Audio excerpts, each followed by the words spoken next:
I hope your Tuesday. That's right. Today's Tuesday. I hope your Tuesday's going well. It is raining and it is cold here in Atlanta. This time last week, I was in Senegal hotel right off the Atlantic Ocean. Like literally, I would walk out of my hotel. Well, I'm sorry, not out of my hotel, but I will walk in my hotel room. I will walk outside the balcony. The balcony was right over the Atlantic Ocean. It was nice and warm. And I come back to Georgia, come back to America, and now it is rainy and it is freezing. Christmas is coming up. To those who celebrate Christmas, I hope you have a Merry Christmas and a Happy New Year and Happy Hanukkah and all that good stuff. Guys, do me a favor as you come to the chat room, please hit that like button. Again, please hit the like button. Also, make sure you share and make sure you subscribe as well. Announcements before we get started and get into the topic. Today is going to be a full show, so we'll take callers. You're more than welcome to call in and add to the conversation. We'd love for you to call in and get your feedback. So, but before we get there, tours. All right, so we are rolling to Senegal for the Jazz Festival. Again, we're rolling to Senegal for the Jazz Festival in May 21st to the 30th, May 21st to the 30th. We are rolling to the Jazz Festival. You know what? I got a new. There we go. All right, so please visit donfo.africa. Again, please visit donfo.africa. Which one I want to use? Here we go. Please visit donfo.africa to learn more, to get the details, the deets, as they say. That should be pulling up here any minute now. I have a new laptop. So I got a new laptop, and I need to start using that new laptop because this laptop right here is just, it responds very slow. There we go. Hold on, let's do this. Let's do this layout right here. So please visit Donfo, DANFO .Africa to learn more. Again, please visit Donfo, DANFO .Africa to learn more. Guys, we fix the bugs. Again, we fix the bugs with the website. It was kind of slow. The website was kind of slow. So now it is loading fast. Click on Senegal. Again, go to travel, click on Senegal, and Senegal will come up. Again, the information for the upcoming tour in Senegal will come up May 21st to the 30th for the Jazz Festival. We would love for you guys to join us. Also, we're rolling to Sierra Leone in April. And for the April trip, even if you're not eligible for citizenship, again, even if you're not eligible for citizenship, you can still come and enjoy Sierra Leone. Info's at donfo.africa. And then last but not least, Nigeria Oshun Festival in August. Come and join us. Nigeria Oshun Festival in August. Come and join us. Documentary. If you have not bought the documentary yet, again, if you have not bought the documentary In Search of Uhuru, please go to search for. Oh no, don't laugh too hard. Your comment will be deleted. What happened? What comment? Who deletes comments around here? Please go to searchforuhuru.com. Again, please go to searchforuhuru.com and buy the documentary. This is by far the number one documentary of 2022 when it comes to Africa. Again, this is by far the number one documentary in 2022 when it comes to Africa. Okay, this is the number one African base or rooted documentary of 2022. We might as well say 2023 as well. So again, please visit searchforuhuru.com. Please visit searchforuhuru.com. I didn't delete your comment. Yami, I did not delete your comment. Oh, if you want the Africa is the Future t-shirt, shout out to Tama. Go to amirdynast.com. Guys, we're working on rebranding Amir to just Dynasty Mir. So we're working on that.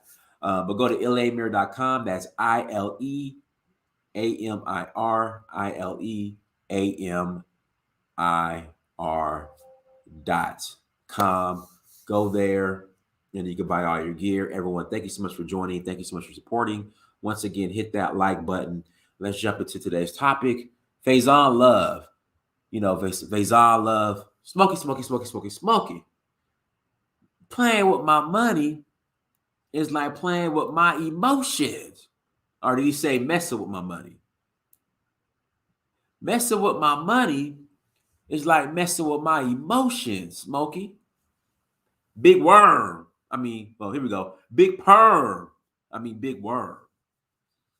So I was watching an interview with him on Vlad TV. So there was an interview of him on Vlad TV. And Vlad, so if you guys don't know, in California, it hasn't been passed yet, but there's a study done. And what they're suggesting is that 200 for descendants of slaves, ADOS, FBA, whatever you want to call it, each African American, ADOS, FBA, whatever you want to call it, they are suggesting that each individual get $230,000. I think that was the amount, $230,000. Governor Newsom came out and said that. Now, are we going to get it? I don't know. How it's going to work? I don't know. But I'm from California, born and raised, Sacramento, California. My family's still there. So I'm going to get something if it happens. I'm not counting on it. Like I said in the past, they could cash at me my reparations. I'm not going to lose any sleep on no reparations. So Vlad brought it up to Faizon Love, Big Worm. And he was like, no, because all black folks are going to do if they get that reparations check is give it to Cadillac, give it to Gucci, give it to Louis Vuitton. Basically, they're going to take that reparations check, right, that's supposed to make us whole from, the effects of discrimination, Jim Crow, slavery, Reconstruction, and give it right back to the white corporations who black folks complain about. So he was like, no, doesn't make any sense. Don't do that. What needs to happen is, and I agree with this as well. Well, let me back up for a second. So I'm not here to play reparations police, or to be more specific, I'm not here to play, okay, what you gonna do with your reparations check? Listen, if you get your reparations check, and if you decide you want to go buy a nice black Escalade, by all means, it's your money. If you decide you want to go to Lenox Mall, or let's see, in California, you want to go to the Beverly Center in LA and go to the Louis Vuitton store and buy a bunch of Louis Vuitton, Louis Speedy purses for your girl, and if you want to buy red bottoms and all that, hey, listen, that is your business. That is your money. Okay, I'm not gonna sit here and play reparations check police. Listen, whatever you want to do with your check, that is your business. Go for it. None of my business. Me personally, I get my check, I'm taking out money and I'm reinvesting in my businesses, and I'm taking out money and I'm reinvesting it in Africa. Okay. So again, you get your check, it is your business, none of mine, what you do with your money. You get your check, you go to the Body Tap, but Body Tap ain't open no more. You go to Magic City and you blow it all in one night, hey, more power to you. I am not here to play reparations check, what you do with your money, police. None of my business. I just know what I'm going to do with my check if even we get a check. But what he suggested, because he said, listen, black folks are going to get this check, they're going to spend it with these white corporations. It defeats the purpose. What needs to happen, And I somewhat agree with this. His suggestion that black folks get tax exempt status. I'm all for that. I am all for that. Right now, if the government said black people, your reparations is you won't have to pay any taxes, I'm all in support of it. No income taxes, no state taxes. Even though my long-term plan isn't here in America, I would still support that. I would still support being tax exempt. You made a great point. I have no problem having tax exempt status here in America, and that being reparations. I have no problem at all. I'm all for it. So of course, some people got upset. Some people said, no, we need to, cut the check. But I'm like, listen, tax-free in the United States of America, I'm all for it. I am all for it because this tax man, this IRS, whew. There you go. No, give me the money. They didn't steal taxes from our people. They stole money and wealth. Well, Faizon made a great point. On the plantation, the slaves were tax write-offs.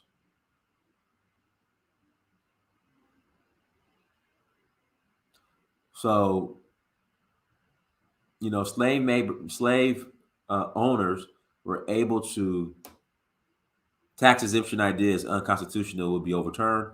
What, Philip, similar to ending student debt? Will it be overturned similar to ending student debt, canceling student loans? Maybe so. Faizon's not FBA who gives AF what he thinks. Hey, like I said, I'm for the tax exemption idea, but I won't be mad at a check either. But guys, we don't know. We don't know what's going to happen. I guess the whole reparations process, people like to overcomplicate it. So, like I said, I'm not counting on it. If it happens, it happens. If it doesn't, it doesn't. It is what it is. But listen, guys, do me a favor. Hit the like button. I know I've somewhat took a break from streaming, and it wasn't intentional. The reason why is because when I was in Sierra Leone, the Wi-Fi was just not, it was terrible. The Wi-Fi wasn't strong when I was in Sierra Leone, so I couldn't live stream really like I wanted to. So I am back, all right? I don't plan on traveling to the Voodoo Festival next month. Again, I don't plan on traveling to the Voodoo Festival next month. I will be here until April, until we go back to Sierra Leone. All right, so I'm taking another group to Sierra Leone in April, and you're more than welcome to join. Hint. They haven't officially announced the citizenship ceremony, but more than likely, there's going to be a citizenship ceremony in April. From what a bird told me. Again, from what a bird told me, there's going to be, more than likely, hasn't been officially announced, but more than likely, it's going to be a citizenship ceremony in April. So if you're interested in coming to Sierra Leone, citizenship or no citizenship, roll with us in April. I believe the dates are April 19th through the 29th, or it's on the site. Make sure you visit donfo.africa. If you want to call in and add to the chat, add to the conversation, link is in the chat room. Don't be shy. If you want to call in and add to the conversation, link is in the chat room. So what we're going to do, we're going to take a quick commercial break. We have a word from one of our sponsors.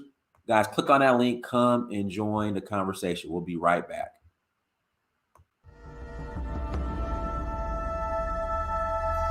At the Okoli Law Group, we specialize in producing justice. If you or a loved one in the Atlanta metro area is facing serious criminal charges, then you need serious legal representation. The Akoli Law Group is here for you. The Akoli Law Group is here for us. The Akoli Law Group, serious legal representation. All right, guys, links in the chat room. If you want to call in and add to the conversation, please click on the link. Again, link is in the chat room. Please click on the link. And guys, make sure if you have any, for all your criminal, if you have a legal situation, okay, please reach out to brother Abube Okoli at the Okoli Law Group, okay? Great, excellent criminal defense attorney. In fact, I don't understand why your boy Young Thug should have hired Abube.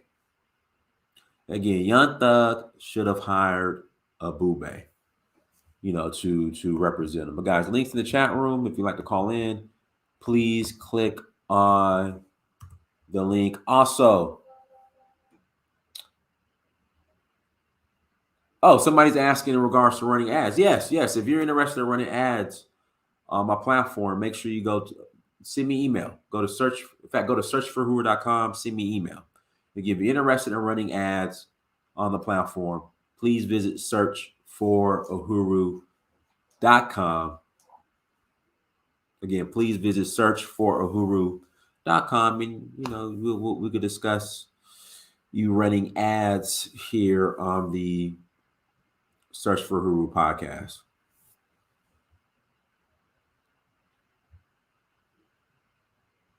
It's not even worth giving clowns who against reparations a platform for attention. Well, guys, call in. Call into the chat and explain why. Like I said, I don't disagree. A check is nice, but at the same time, I don't disagree with the idea in regards to tax-exempt status. I don't disagree. I don't disagree at all. I think it's a good idea. No federal, no state income taxes. Hell, when you go to Best Buy or wherever you go to buy your Apple store, amirdynast.com, no pay no taxes. I ain't mad with it. I'm not mad at. Oh, he's from Cuba. He's second generation immigrant. Oh.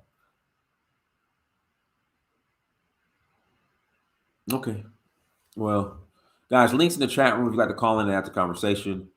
Link is in the chat room. Why y'all hating on Faizon? He just gave an opinion. If they make us tax exempt, I'd be happy with that. I get way more than $223,000. Yeah, I wouldn't be mad at tax exemption. I wouldn't be mad at all. Who's in charge of getting this check? Tariq Nasheed or Yvette Carnell? That's a separate show. We'll do we'll do a show on that.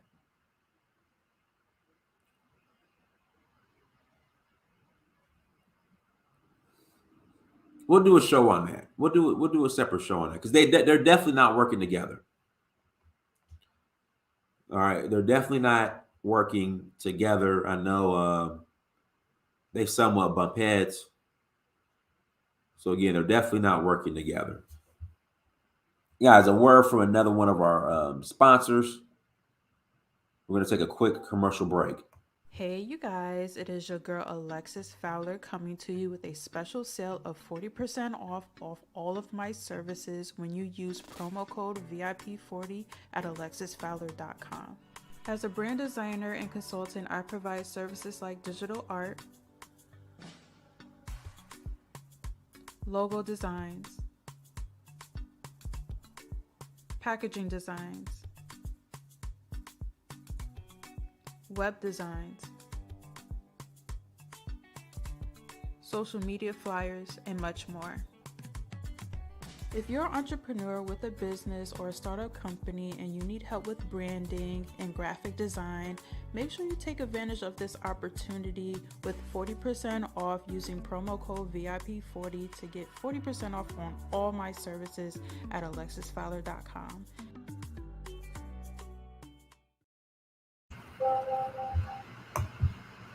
Mr. Sandman, go ahead.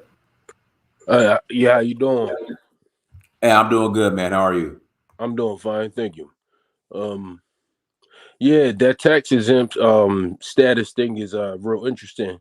I mean, I've heard like a lot of foreigners that come over to the United States, particularly the ones like of the age of persuasion that have a tendency to start their businesses up in a lot of the African American communities across the United States.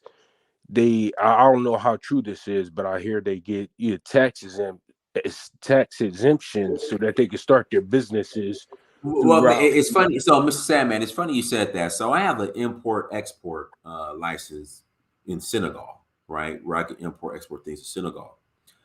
And so, when I was in Senegal, I was sitting down with a brother who lives in Arizona, who's Senegalese, at the Pullman Hotel at the bar. And you're right. I didn't know this, but foreigners I know in New York, they get taxes in. They're taxes in. That's what he was. That's what he was telling me. I don't know. Philip might know more. It might be similar in California, because I know California and New York are like brothers and sisters, the way how liberal they are and how they operate. But he was saying like a foreigner, if you come in, with like you don't have like an American ID. I forgot what he said. That even the stores you could get their taxes in. They don't have to pay taxes. Something he was saying. I don't know the facts behind that. Philip, I'm gonna bring Philip on here shortly, but that's what he was telling me. And what he was saying to me was, Dinah, since you have your import export card with Senegal, try to use that. I don't know if it'll work in Georgia, but when you're in New York, try to get taxes in status. But go ahead.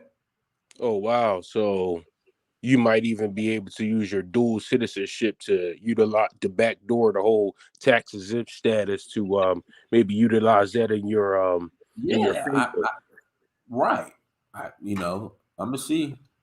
Wow, that's another loophole in the system that a lot of layman people or the normal American African American that might not be aware of that, of that whole tax issue.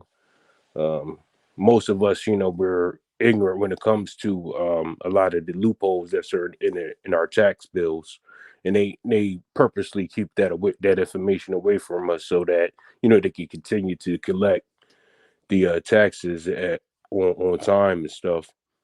But yeah, it would be interesting to see, how that would help fortify or bubble our economy if we were to, if they were to offer United States Americans, African Americans tax exemption so that we can utilize that to start our businesses and all that.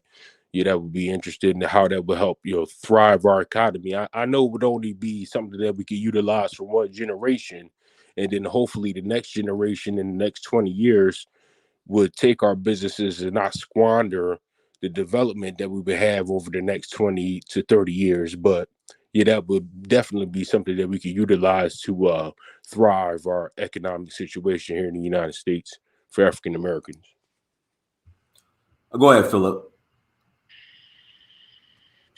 Hey, Dinas. Thanks Hey, for man. having me on. How you doing, Mr. Sandman? Good to see you again, brother.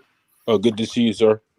Here we are with gas. So, look, I don't want to go too far with this. I was just on Brandon's show yesterday, but we got to stop a couple of things. One thing is people like Faizon Love and people that are not really spending the time to study the issues and the research speaking for us. It's problematic. I don't know if anybody saw some of the speeches that were given at the reparations public comment section. Did you see that, Dinas? Well, what comment section? They gave an opportunity for FBA ADOS to speak at the conference, And Okay, they is this the Tariq's conference in DC, or what no, conference? brother. This was Is this the the California? The the California? California thing. And Oh man, can you post a link in the like? Let's watch some of that. Can you post a link to it in the private chat? I'm trying to think where I saw it. I'll have to look.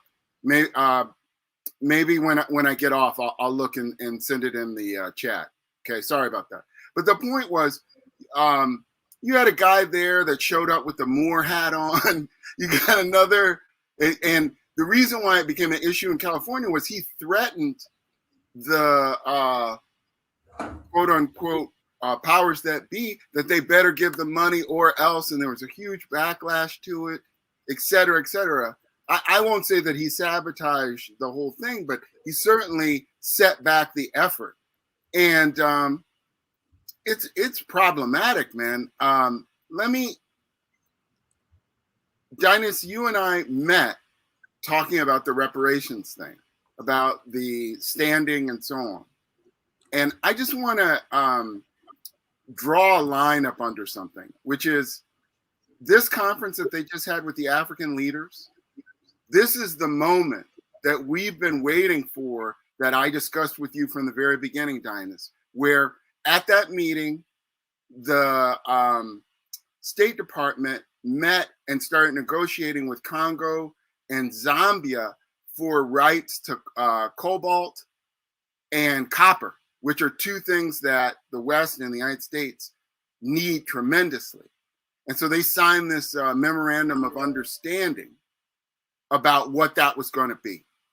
Now, to the point that I had made to you from the very beginning, we as African Americans, this is the point where when these negotiations happen, where we're in the position of the Japanese Americans with the Japanese trade talks, where the Japanese told President Reagan and the Congress, look, you're going to give the Japanese Americans reparations as part of this trade deal, or we're walking away from the table.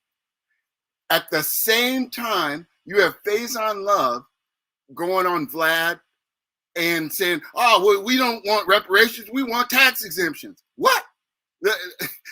It could not be worse timing. And then at the same time as that, you have these cats that showed up where, Dinah, if you're going to play it, just play some of the video of us commenting. Yeah, can somebody post the link in the chat room or in the private chat of the actual? I want to see this. It's Somebody, terrible. please. It's terrible. I don't want to dominate the time. I have a couple of points I want to make, but I know Gas has probably got some stuff, and Mr. Salmon's got some stuff. So let's. Well, Phil, please, I want you to stay on because I want to say something. I always, when you're on, you kind of create a balance because I know I run to Okay. I run to the dark side of things. Well, we got to have the African and the African American commentary on this, right, Mr. Sandman? Oh yeah, absolutely. I'm definitely up for the commentary in regards to that. I mean, you're I guess you're an attorney, and when it comes to financial dealings, when you're dealing with financial dealings, you got to let your attorneys negotiate the process for you. So Faizon, he's talking one thing, and then people that are in the political sphere that's negotiating the reparations for us, they might be able to get us a little bit more. And if you give them the other side an avenue to get out of that and give you something cheaper, they'll take the least that they can give you. So you got to let these people work, you know. It's just a disastrous moment where we need professional people, the people like Professor Sandy Darity, that basically this is his subject matter, over at Duke University. We need to have real eyes and ears that are attuned to the business aspect of this, which is, look, I said from the very beginning, Dynas, right? You take the DNA test, the African ancestry, just like they're using in Sierra Leone. You find out what part of Africa you came from, and then you engage to say, look, This is what happened when X amount of people were removed from Nigeria or Sierra Leone or Ghana or Congo. And this is what it cost Congo. This is what it cost the people. Their value to a slave owner was at, 1,200%. That in today's dollars is X amount of money. And we go from there. But you can't have people who haven't spent the time to dig on this. I will give Yvette Carnell and Antonio Moore credit that at least they did some of the basic research and presented that. Now, their solutions I don't agree with, but at least they did that they started from a place of information. And so I came on today because I'm watching this happen. I'm like, this is what we've been waiting for. We've been waiting for the moment that the United States is saying, here's what we want. We want copper. We want cobalt. They also want coltan, which is what they need to make cell phones, right? We want that. Well, that's leverage. So then the Black Americans should be working with Congo. Some of us came from Congo. Some of us came from, I don't know about Zambia, but definitely Congo. I know definitely we came from Angola. That, look, this is where you, as a former Angolan, former Nigerian, former Congolese, step up and you say, look, let's see what's in that memorandum of understanding. And are we taking care of both parts of this? Because if you go back and you look at that conference, Dynas, Biden referred to the slave population that came from Africa as part of this offer. So he's using you as a step to make the offer, but you're not at the table. They sent the ADOS FBA people to talk to the Congress, and they got nothing, zero, zilch. It's insane. So I'm going to step back and let you guys. Well, I just want to say this real quick, and I'm not going to stay too long either. Look, I'm going to say some controversial things, Dynasty. I know you guys may not agree, but look, and then I'm going to make my point. So my point is simple. We're living under an illusion that Black people in America have wealth or income. And I know that's not popular, but the facts remain. If you look at Mercer Baradaran, she wrote on Black banking and how that's non-existent in the history of the United States. You guys can check out Jared Ball, The Myth of Black Buying Power. Black net worth is negative in the United States. I've sent this to Phil on the back end many times. The unemployment for Black men since the 1960s has been pretty much in double digits. The underemployment has maintained itself in double digits. The Federal Reserve and all the national organizations point this out. So the truth of the matter is, Black people are in the most dire economic straits that they can find themselves in the United States. I'm going to say something controversial.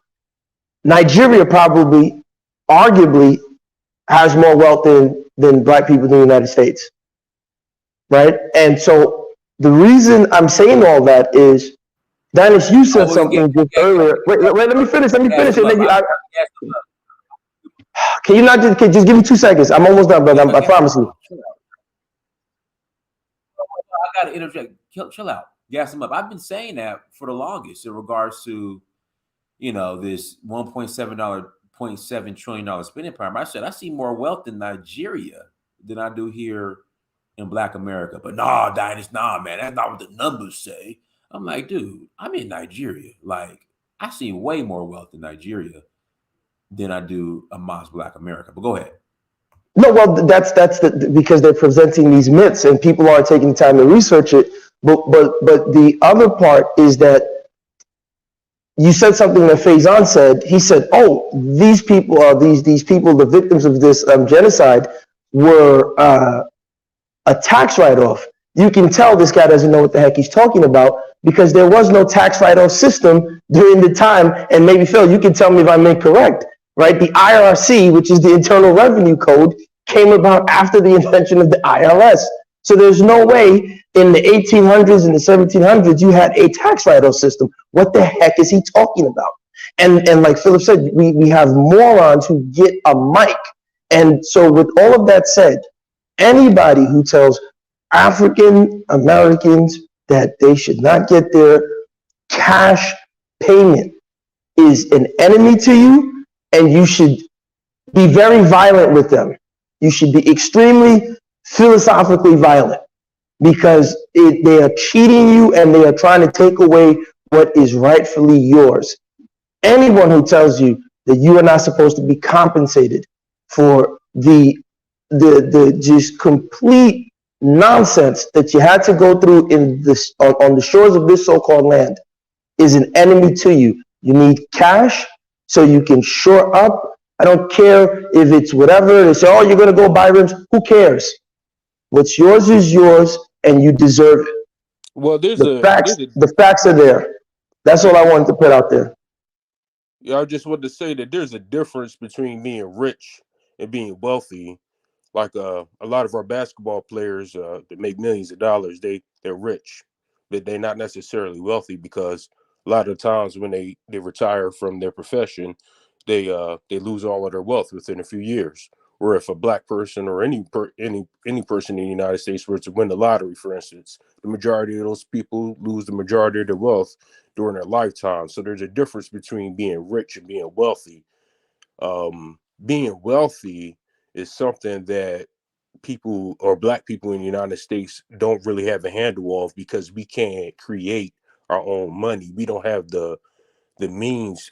I guess we do have the means, but there's more value in knowledge sometimes than there is in actual No, but Mr. Sandman, the numbers show there's no wealth. It's negative wealth. It's not even what the only thing that helps. What you're talking about is actual income. I'm talking, yes, income and assets. The one thing that you can use to buy bread and butter at the store. What I'm saying is wealth is the ability to create money. And you don't necessarily have to have assets to create. I don't know if I agree with that definition of wealth being the ability to create money. From an accounting perspective, it's just my little opinion. I think wealth is assets minus liabilities, and then cash flow and all those other things. You guys can look at Warren Buffett for that. But what I'm saying is it's a myth. None of it is real. And they're lying to people, telling them you need a tax write-off and this. And who's coming up with this stuff? Yes, yeah, see, that's what makes. Wait, hold on for 1 second. I'm trying to clarify for you, Mr. Sandman, that what Mr. Sandman is talking about is infrastructure to create wealth, I believe. I think that's what he's trying to express, but I'm not. Yes. And so you both, my point in raising it is you both are correct. Keep going. Yeah, something similar to that. Yeah, infrastructure. Yeah, definitely. So, for instance, you brought up Warren Buffett. Warren Buffett has a lot of assets. Warren Buffett has a lot of assets because he has a lot of connections and he has a lot of insight on the stock market. So he could go anywhere. He could lose every dime that he has right this instant, and by tomorrow be richer than all three of us could ever imagine to be combined within an hour tomorrow morning, just because of his connections and his wherewithal to create money. You see what I'm saying?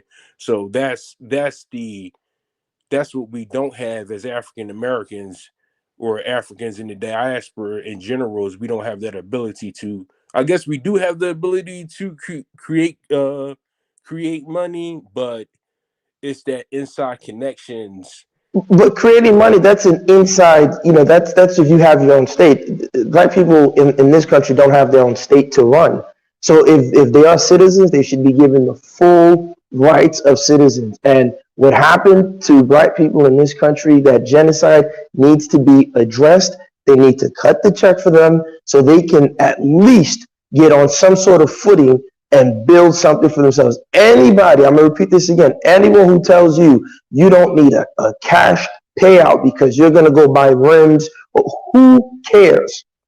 The facts, like I said, I send this to Phil all the time. The Federal Reserve admits this. They're not even hiding this. You guys can Google this stuff. Federal Reserve, unemployment rates, underemployment rates. You'll see it clear as day.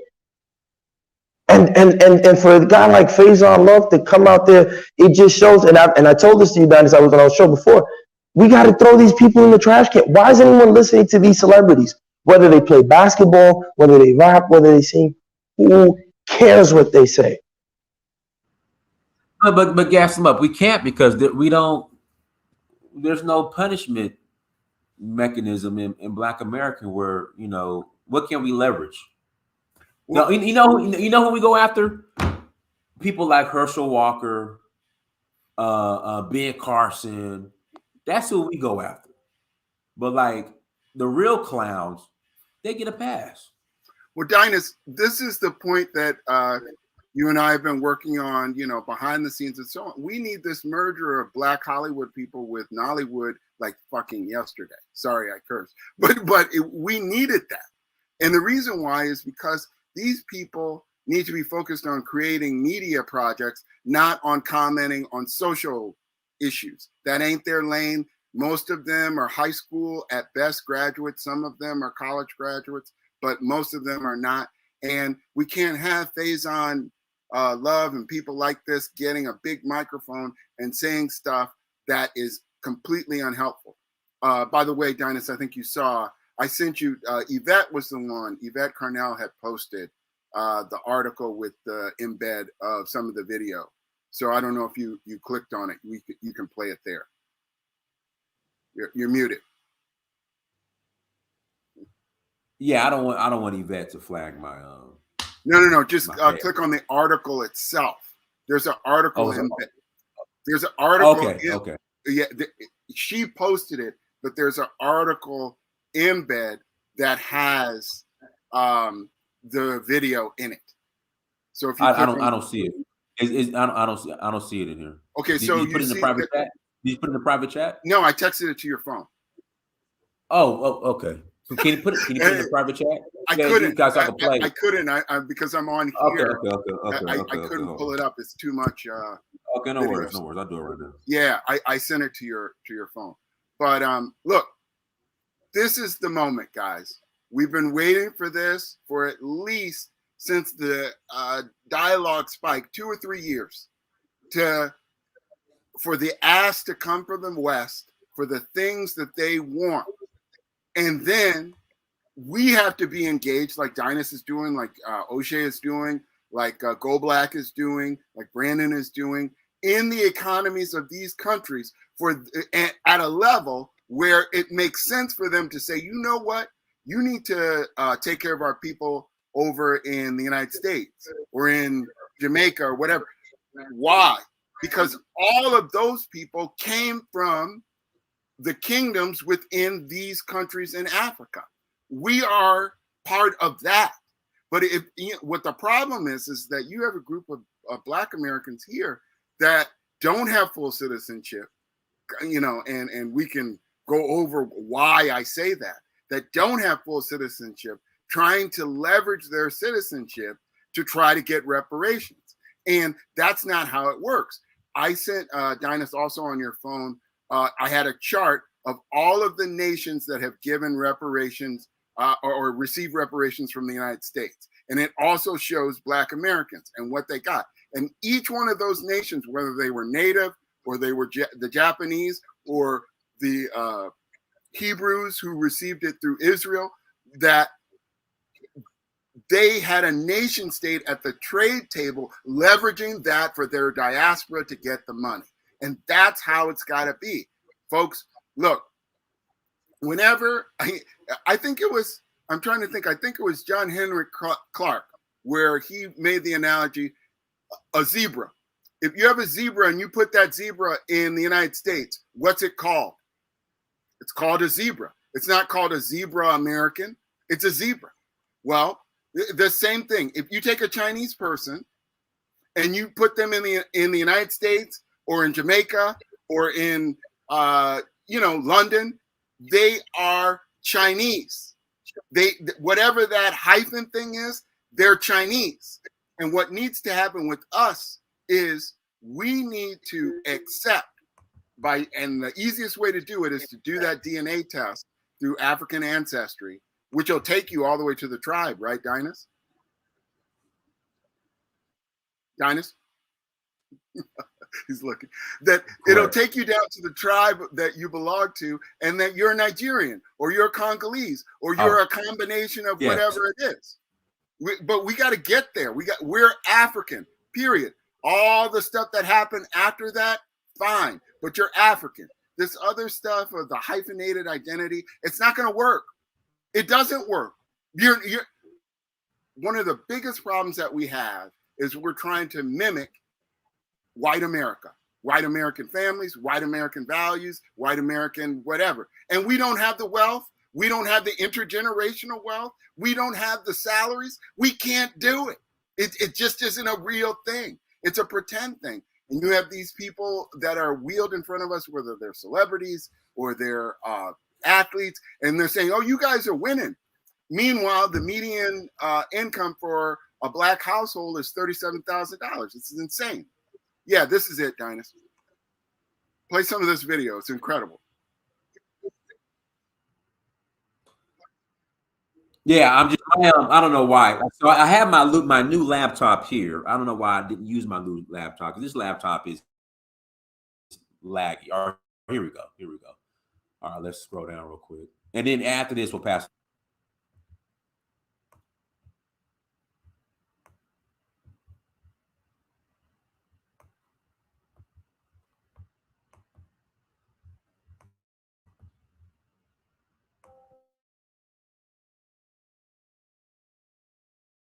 An examination shall include the facts. Good morning. My name is Camila Moore. I'm the chairperson of the First in the Nation California Task Force to study and develop reparations proposals for African Americans, with a special consideration for African Americans who are descendants of persons enslaved in the United States. Thank you, Parliamentarian Johnson and task force members. The vote was 8 ayes and 0 nays. The ayes have it, and the motion rehabilitation, restitution, satisfaction, and guarantees of non-repetition, but compensation is also a necessary element. And so we are mandated by statute to consider what potential compensation might look like. Documentation and examination shall include the facts related to all of the following: the federal and state laws that discriminated against formerly enslaved Africans and their descendants who were deemed United States citizens from 1868 to present, to our 11th public hearing and our 3rd in-person public hearing at the historic Oakland City Hall. We have an action-packed agenda today. We will hear from local and municipal reparations leaders from across the state of California, and we'll begin to hear from advisory committee members around the workforce. 45 minutes is not enough, nearly enough for each of these presidents of the forum for the advisory committees to report back on the work we've been doing.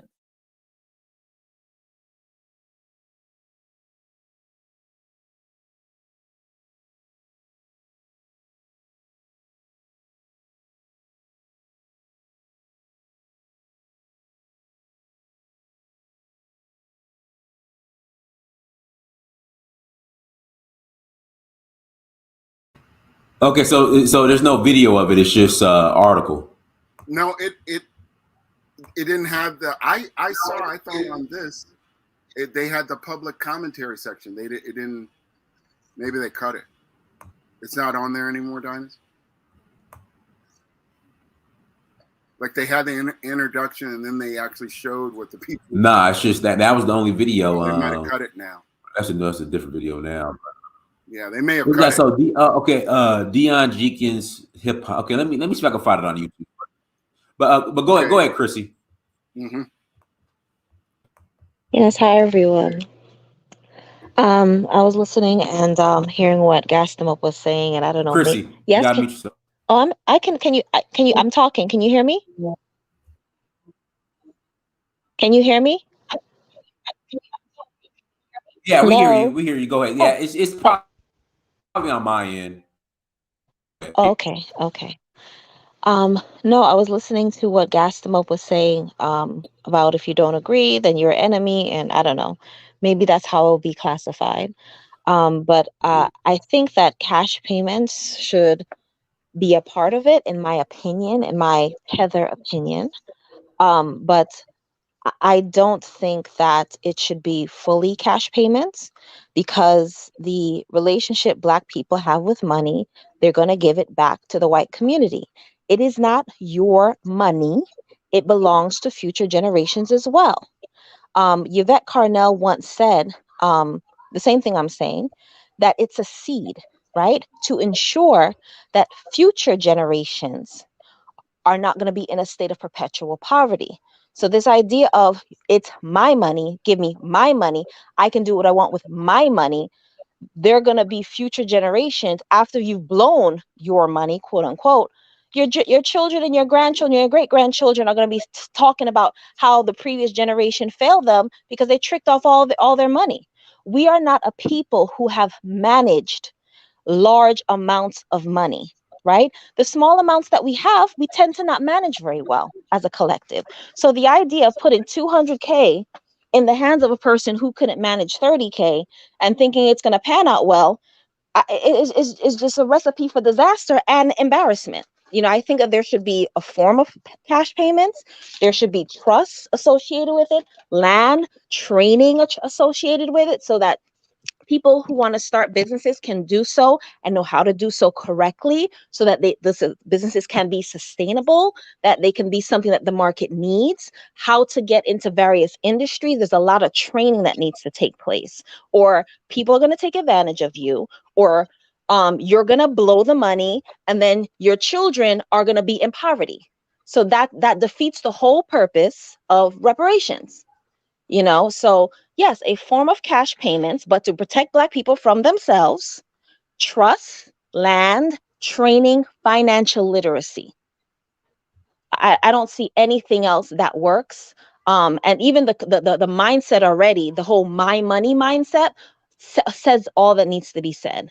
The next generation is going to be living in abject poverty because you've blown all of your money. This selfish mentality has to go. And it's part of the reason why a lot of people don't get life insurance, because they're selfish and they're thinking that, hey, when I die, I don't want other people to whatever, or I struggle, so you got to struggle too. That mentality is destructive, and there are lots of mental illnesses that need to be overcome before you just go and put lumps and clumps of money in people's hands who've never had that type of money before. So I personally, we don't even work together well when it comes to small things, the small little businesses we have, the small little projects that we do. We don't do them well. Deion Sanders just came out and gave his final speech where he was talking about the dysfunction at JSU. Everyone is slaughtering him because he's leaving, but no one's talking about the dysfunction within the school. You know what I'm saying? So we have to overcome dysfunctions and be functional people so that we can, when we build something, it can be actually like really impactful and can have sustainability and actually be beneficial to people outside of ourselves and to the community and to future generations that come after you. That's just my opinion.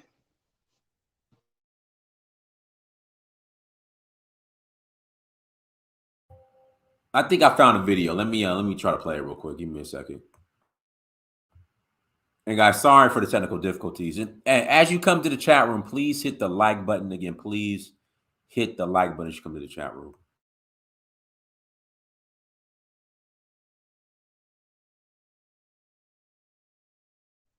And if I could just say one thing, someone said what I'm saying is anti-Black. If they could explain that, because I'm saying protect future generations of Black children so they're not in abject poverty because their grandma or their parents tricked off all. We're not asking, we're telling this we need this fool demanded specific $150,000 per Black American in Africa, including small business grants and 15 to 20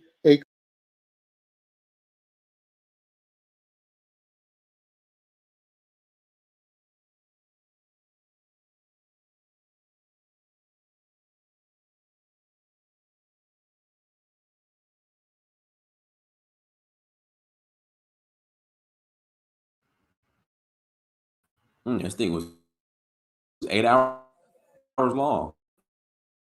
Hold on, let me try to fast. Oh man, guys, sorry about the technical difficulties. Yeah, you'll have to skip to that. But that was one of the guys. But there's another guy that came on with the Moorish hat that I think him or one of the other ones he threatens them. But Chrissy, this is the issue from my standpoint.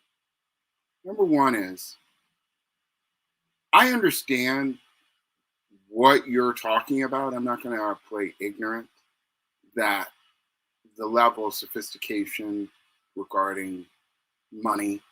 But what you're proposing is something that, like France did with the Francophone countries, where when they gave them independence, they said, listen, we're going to give you this Francophone franc in your countries because you guys haven't handled money before.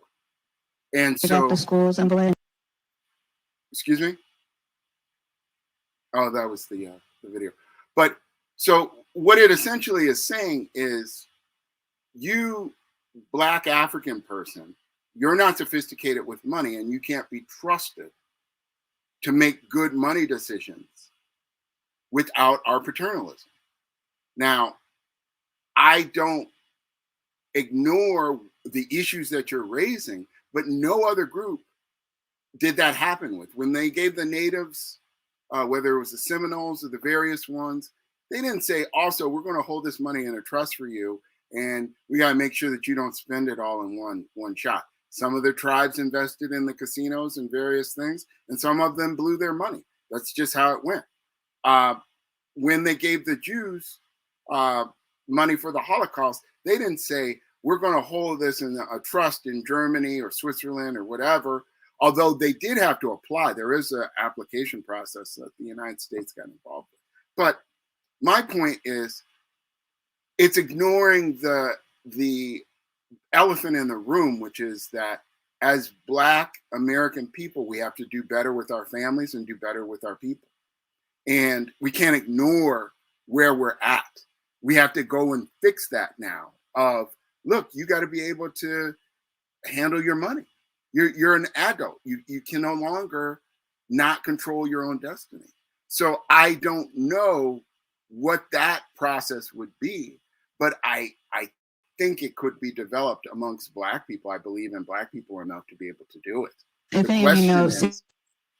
The question is, are we willing to try that? Or are we just, going to say, well, we're just incompetent in this area. And so we need, barriers in place like Allen Iverson so that you don't blow all your money on whatever Allen Iverson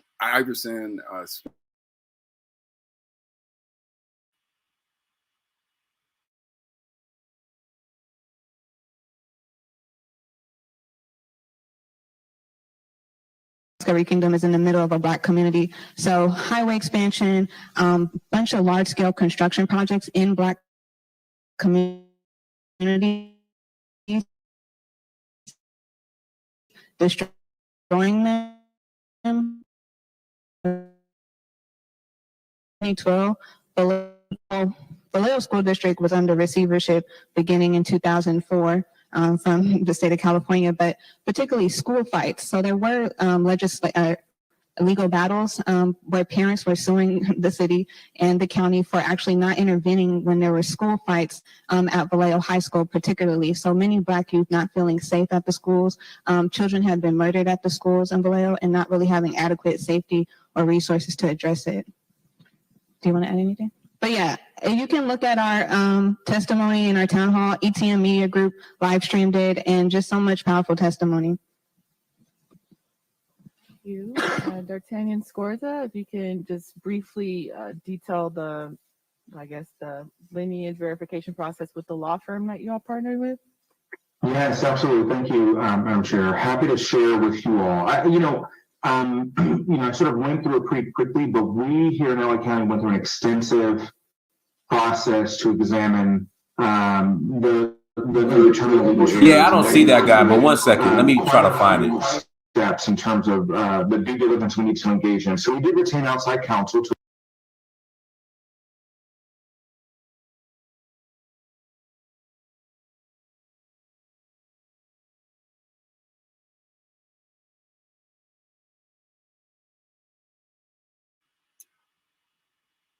While you're looking at this, Diane, I gave it to you on the fly. Maybe you had to do a different show just on analyzing the commentary stuff of what the people were saying.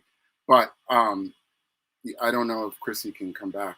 That one of the other things is reparations will not work without price caps and price controls. Because if you give the cash, like she's saying, and they just rise or raise the price on the necessities that you need, then you give them money right back, because we don't have black grocery stores. We don't have black banks. We don't have the infrastructure that Mr. Sandman was talking about to keep the money within us. Now, arguably, if you did it with the Africans, you could invest it, like Dinas was discussing, in Africa, which in theory would keep it at least among black African people. But in terms of the benefit to the diaspora, it's limited unless you participate in asset building. So I just wanted to throw that out there too, that the cash without price caps doesn't work, because you just raise the price of the things that black people are using in order to get the money back. So that's another thing. Also, my intuition tells me that knowing about the history of this country that we live in, that they normally don't do anything for free. And if they were to give us something that would benefit us, it would have to mutually benefit themselves as well. So we can guess or make some type of idea why they would want to give us something for free right now, or it's not really for free, or pay a debt that they owed us in the past. But let's say, for instance, they anticipate in the next 30 to 20 to 30 years that there's about to be a huge economic boom in Africa, for instance, and they want to say, okay, well, we have a large skilled, there's a lot of dysfunction in African American society or community in general, but we do have several million skilled, intelligent African American workforce in the United States that the United States economy depends on. And if they were to lose that, say a lot of the smart, intelligent African Americans like yourself, Philip, or Dinas, were to leave the United States and take their services elsewhere or over to the motherland, then maybe they want to pay us to uh, keep viable talents like yourselves in the United States to help this economy grow, and they want to pay you like sort of like a signing bonus, so to speak, to stay afloat, to stay here, as opposed to taking your services elsewhere. Well, All right, let me play this. Let me play this video real quick. Let me try to play this to see what happens. Demanding money. If you don't give it to them, they'll be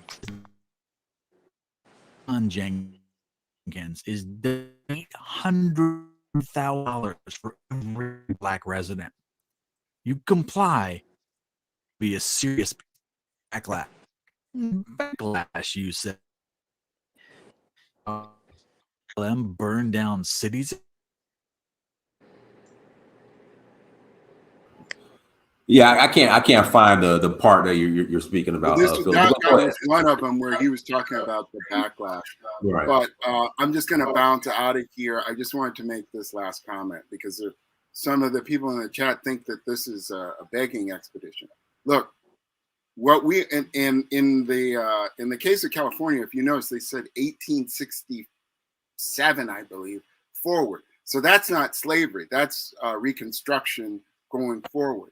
And that's what I was going to talk about, that there should be different claims for different things that went on. but specifically the idea that you had mass lynchings in this country for 100 years in the 19th century, going into the early 20th century, and that those lost breadwinners, because many of these people were Black business owners, and their families who lost that generational wealth through the business being destroyed and their family member that created the business that was lynched being destroyed, that no money should be paid. It's called loss of consortium in the law, that you can file on behalf of the family members for the loss of a family member that was wrongfully killed and the wealth that they would have generated. That's just one aspect of it. We had 100 years of that. It's essentially every 20 years is a generation. So the idea that we had 5 generations with lynching and death just in Reconstruction and beyond that, the 20th century, not even dealing with the slavery part, and that no debt was accrued, that this is some sort of beg. Stop it. That, you know, this is another aspect of the problem, which is that Black Americans have assumed a position without leverage. And what I talked to Dynas about from the very beginning is the leverage comes from the place where the people were taken, not from the people that are already taken and basically in false imprisonment in the new nation state. You don't have any leverage. The Chinatowns don't create leverage. China does. Hong Kong does. Taiwan does. Macau does. Chinatowns are the distribution point, but we've got our economics all screwed up. So I'm not going to rant and rave about this, but I did feel that this was the right time to talk about Faizon and people like him, because we're at the point that we've been waiting for, and you know, we're asleep. We have people like this going on mic, like Faizon, and coming up with ideas that are unhelpful. So with that, Dynas, thank you for having me on, brother. I'm going to bounce out. All right, we'll pass it. Go ahead, Trina. Then we'll pass it to Alan. Go ahead, Trina. I just want to make a comment. I think the reason why they really, in my opinion, don't want to give Black people reparations, period, is because the fear of us rebuilding Black Wall Street. And they know that we built it 100 years ago, and we all know the story behind it. They fear that if we get hold to reparations money, that's going to give Black people a leg up. Meaning, you can clean up your credit, you can buy a home, you can acquire assets, and you can start a business. That makes Black people be on an even playing field, on the playing field of competing. And once you can compete, you're in. And I think they really don't want us to compete for anything. And that's all I have to say. All right, go ahead, Alan. Yeah, you know, I just always like to comment, and I know I kind of said the same thing whenever the reparations thing comes up. But again, there's no, if Black people in America have no infrastructure in which to receive these monies. We don't have leadership that is not in the hip pocket of white liberals and white people in general. How are we? My question is, how are people supposed to even receive something fair, something negotiated that would be even, you know, a compensation for what in fact happened? And then also, I also always point to the same fact that in the history of in the past 500 years, I can't see any cases in which Black people have been paid reparations. Maybe somebody will correct me, but I haven't seen any real cases where Black people in mass were given reparations that justly compensated them for what was going on. The only people I've seen who receive reparations are white people, whether it be, you know, in Zimbabwe for farmers who were taking their land, or in South Africa, or even in England, British when they lost the islands, they were compensated billions of dollars. I don't see any examples within this system that's happening. So to take our people and make them hope for this thing to happen that's never happened before, I just don't see it as healthy. And I hope that doesn't come across as hateful or anything like that. I just have serious questions as to how this would go about, who would negotiate it, and how, and where would the money would go. All right, Chokan, go ahead, brother. Chokan. All right, going once, going twice. Okay. All right, guys, links in the chat room if you want to call in and add to the conversation. Please do me a favor, hit the like button again, please. Hit that like button. The link is in the chat room. If you want to call in, you are more than welcome to call in, family.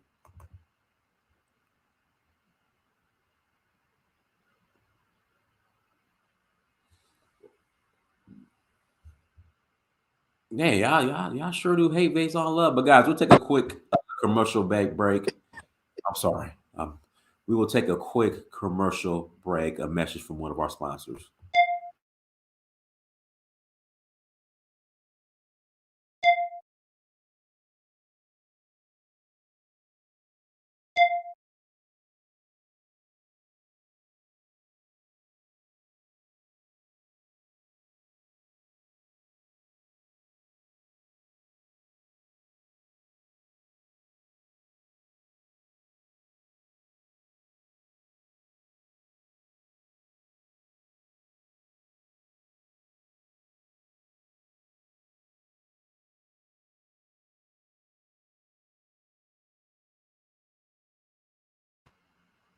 All right, we are back. We are back, guys. Do me a favor, hit the like button. The link is in the chat room.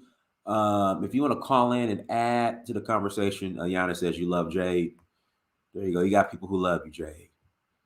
Guys, link is in the chat room if you'd like to call in and add to the conversation.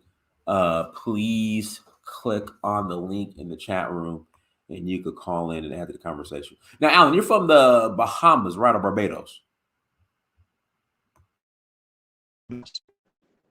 So maybe I'm not I shouldn't be commenting.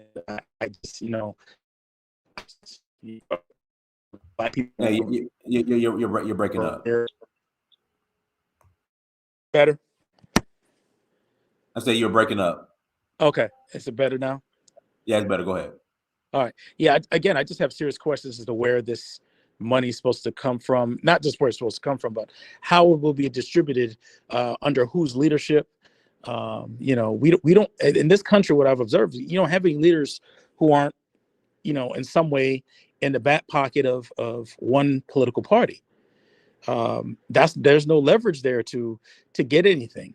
You got people like Al Sharpton out here, on TV all of a sudden, and things like this. Who's going to negotiate it? It certainly can't be Tariq and Yvette Carnell, because they don't. I mean, I'll say this. I would rather have right now. I would rather have Yvette Carnell. I mean, if you when it comes to the reparations argument, I would not mind having Yvette Carnell at the table. I don't know. Maybe Tone Talks would be better. I don't know. I just and again, I hope all Black people around the world get reparations. Just that'd be great. But to condition our people to actually sit around and wait on that, something that's probably more than likely not going to happen, I think it does more damage than good. It's really that simple to me. Because there's no better case for reparations than Haiti, right? And Haiti,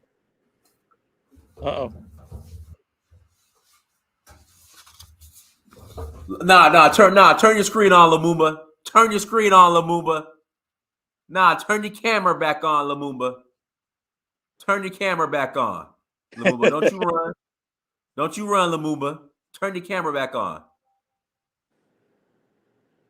Oh, so he ran. No, don't you run. Turn your camera. Unmute yourself. I ain't going Unmute nowhere. yourself. I see you in listen, 11 days. You know about.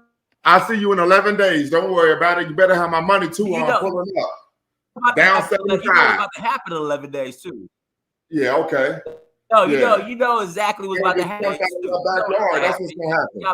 Y'all about to get smashed. That's about to happen. Y'all gonna get stumped out in your backyard. That's what's gonna Y'all happen. about to get smashed. Real cute. That's real cute. Real cute. Let's 11 stay days, focused y'all on about the to get topic. ran. We about Let's to stay send y'all focused on right the back to topic. Columbus. Yeah, that's We about true. to send Real y'all cute. right back to Columbus in 11 days. That's about to happen. We're gonna send y'all Okay. right back to. Let's stay Listen, guys, focused we're on gonna the be topic. streaming live on Lumumba Speaks. All right, as he watches on his own platform, his Buckeyes get destroyed. Get destroyed. Yeah, we could do a dual stream as well. We could do a dual stream as well. Listen, your running backs are quitting. Your wide receiver quitting. They quitting because they know what's about to happen. Lumumba, they know what's about to happen. Hey, guess what? I'm gonna tell you what I used to tell guys when I used to get in the ring and box. Put them in front of me and we see what they could do. Real simple. Talking don't win a boxing match. Talking don't win a football game. Put them in front of me and see what they could do. Because you can't beat me off of reputation. You're going to have to earn it. I don't know. George is probably going to roll those boys. Sounds good. Ain't no problem. Ain't no Real problem. cute. Ain't Real no problem. cute. Ain't no problem. Real cute. Can we stay focused on the topic this afternoon? Go ahead. We're going to stay focused. Go ahead, Lumumba. Go ahead. So I would agree with Brother Allen. I think that reparations is a long-term goal. One of the issues that I tend to take umbrage with is when we talk to many of our brothers and sisters in the African American community regarding their political strategy, their political opinions, is the reparations is the only thing that they're discussing. I think that that's unbecoming, and I think what we should be focusing on, as we should always focus on, of course, that we're securing rights as so-called citizens, but also what bread and butter issues. So focusing on local and state issues as well. But it tends to be reparations is the political push now, in my opinion, because it's seen as what is sexy and in vogue to discuss. So we have a lot of work to do, but I in my conversations with individuals who are pushing reparations, they tend to only be focusing on reparations because it's a political conversation that is in vogue and popular right now in the African American community. Yeah, they've become the equivalent of the single issue voter who will only vote for somebody if he agrees with them on abortion or something like that. Right, I think that's a great point. Yes, sir. Yeah. It's become the all encompassing issue that people will decide friendships and political affiliation on, and I just think that's damaging. Because there's really there's good arguments to be had about the entire subject, and then also from my perspective, the likelihood that would happen. Right. So absolutely, if it's not something that's likely to happen, we would be better off telling Black people to focus on something that is more likely to happen. Absolutely. And so I always use the analogy of chess. I think I shared with Brother Dynast that I put my children in chess at 4 years of age. And I always tell my children that even a pawn used strategically can render a powerful move and oftentimes render a checkmate. So I say that to say that if we're focusing on bread and butter issues, we're focusing on accumulating power, wealth, resources, social capital, etc., we could then put ourselves in a position by moving strategically to where we would have the political leverage to make reparations a reality. But simply, as you said before, being a single issue voter, that's not something I'm a fan of. Right. And here's the deal that the biggest mistake those people make is they've alienated themselves from the diaspora, which decreases their leverage and decreases their likelihood of getting what they want. Right.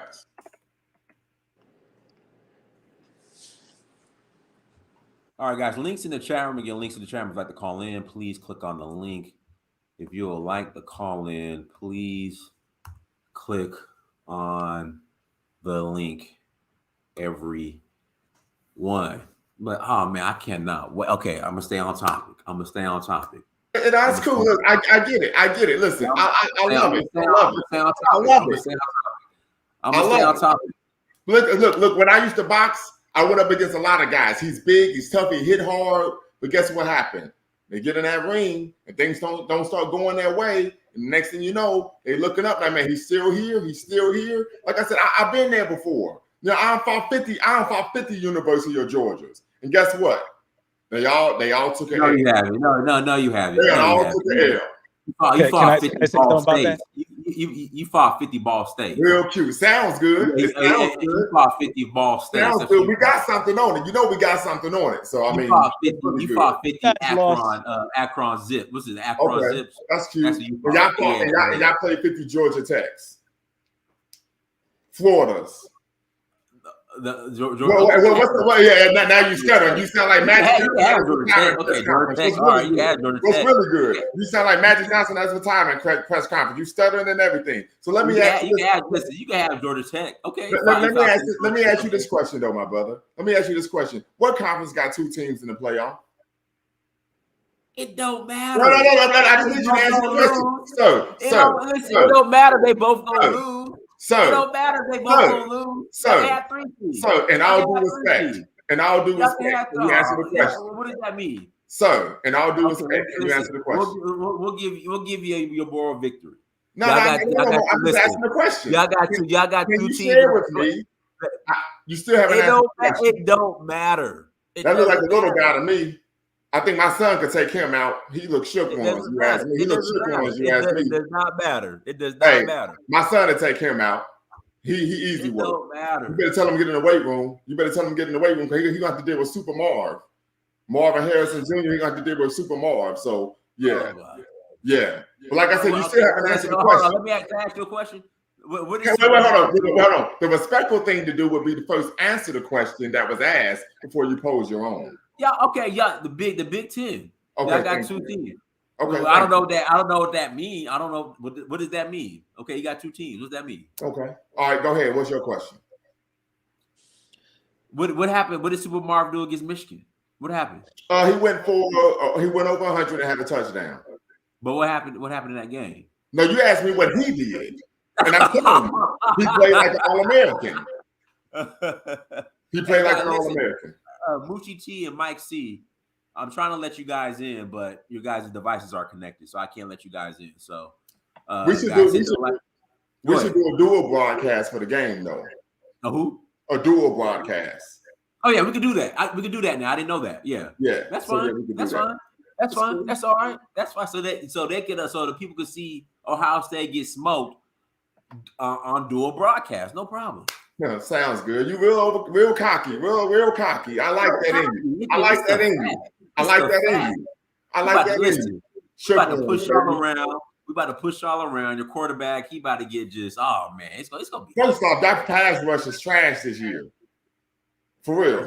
That pass rush is trash this year. They had 26 sacks in 13 games. Get out of here. Get out of here. That's SEC football. Oh, that's real cute. That's real cute. Like against Missouri. Like against Missouri. Like against Missouri. Right. Northwestern. Y'all was about Northwestern. Y'all was struggling with Northwestern. It was Gale Force wins. It was Gale Force wins. It was 60 mile per hour wins. Gale Force wins. Was really good. It's cool though. Listen, you know what's love? Because you know what? We lost to our rival. And I wanted to put my hands on some folk like I was doing the Macarena, but it's cool. You know what I mean? But like I said, y'all better show up and y'all better show out. Because if not, we running through somebody. Listen, I'm gonna come out of a time and get in the ring just to beat somebody up for this fight. I'm serious. I'm coming out of a time. Literally. Oh my goodness. Literally. You know matter of fact, I'm gonna go live on my Instagram. I'm gonna get in the ring with one of those them folks, and you gonna hear what they saying. Body shot. I'm gonna have them pull a Kaepernick just for y'all, just for everybody in Georgia. Man. Alan, talk some sense to this guy. You think I'm joking? He think I'm joking. If they lost, he think I'm joking. He think I'm joking. Alan, we talking the semifinal game for the national championship. You talk about boxing. Yeah. Again, if y'all lost the way y'all lost to Michigan, I can't imagine you guys beating Georgia. That's cool. That's cool. I watched the game though. Listen, there's a reason why they play the game, right? I understand. So the game's got to be played. Yeah, absolutely. You can't win off of reputation. You don't win off of reputation. And I'm going to be honest. I feel like we blew it. I mean, be honest with you, Michigan came into the game. They played in the beginning as if they knew they were going to lose. They were just wanting to keep the score close. We had several opportunities in the first quarter to go up 21-3. We didn't take advantage of them. Our tight end, who had been playing like a high draft pick all season, dropped 3 passes. One was on 4th down. One was a touchdown. And then we had a situation where Michigan's team, they had a wide receiver make a catch. He didn't even try to juke the corner. The corner just ran past him. And then before you know it, it's 10-10, and they had confidence. So like I said, we could own that. But listen, like I said, when y'all got blasted by Alabama last year in the SEC title game, y'all worked out. Y'all got a backdoor entry in, and y'all was able to take care of business. So it's cool, though. Right. Take care of business. I'm proud of you. Hey, you know what? And you know what? Georgia going to win just like your boy Hosher won. What's really good? What's really good? What's really good? Listen, guys, if you want to call me and add to the conversation. Look, I text you too, and I think you told me go to sleep or something. Yeah, for real. For real. He was just like your boy. Like your boy won. Leak is in the chat. Get that dub. Get that dub. That means the game's going to overtime, right? Right. The game gonna go to overtime, and your boy gonna fumble that bag. For real. I said, boy, I'm gonna have a ball with this one. Listen, links in the chat room, guys. Please call in and click on the link if you want to add to the conversation. Again, link is in the chat room. Moochie, your devices are you're not connected, so I can't. And same thing with you, Mike. See, you guys keep clicking on the link to call in, but you guys got to get your Obama phones situated. I guess your camera. Or whatever isn't connected. But guys, hit the like button again. Please hit the like button and also click on that link if you want to call in. Click on that link if you want to call in. But guys, let's give a special shout out to our brother. Hold on one second. Our brother Simp Police Academy, guys. Listen, make sure you go subscribe to Simp Police Academy. Again, guys, make sure you go subscribe to Simp Police Academy. I have a question. Smart. Go ahead. Yeah, I have a question about reparations. What about the people who've actually received reparations already from the Native American nations? Do those people get reparations again? Or I would not be surprised. You know what? I would not be surprised if they try to include them in our reparations. They're already talking about it. Like, I wouldn't be surprised. Yeah. So, like, for example, the and Professor Lumumba would know better than me, the Freedmen's Bank, right? The Freedmen's Bureau.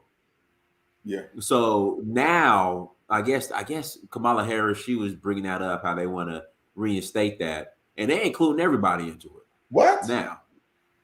Yeah. You didn't know that? Disrespectful, man. Yeah. So I won't be surprised, Alan. Yeah, but I'm specifically talking about the descendants of the slaves that the Native Americans held.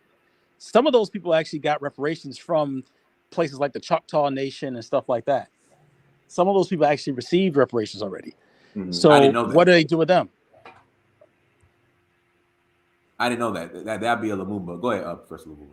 Yeah, well, this is a little bit new to me. I kind of been in the echo chamber right now because I'm working on my dissertation, but what I would say is, it's rough, right? Because you don't want people to double dip. We find people all the time, particularly in America, but I would dare say throughout the world, where people's identities are fluid, right? When it comes to acquiring resources. We're familiar with the concept and idea of the $5 Indian, where people paid a particular amount of money, allegedly it was $5 to get their name on a doll's rolls, right? So I think this is something in which we would have to really the government might have to do their due diligence, but unfortunately, it seems from what Adina said with Kamala Harris that they're not looking to do their due diligence, right? And I think this is just a way of undermining, of course, Black progress.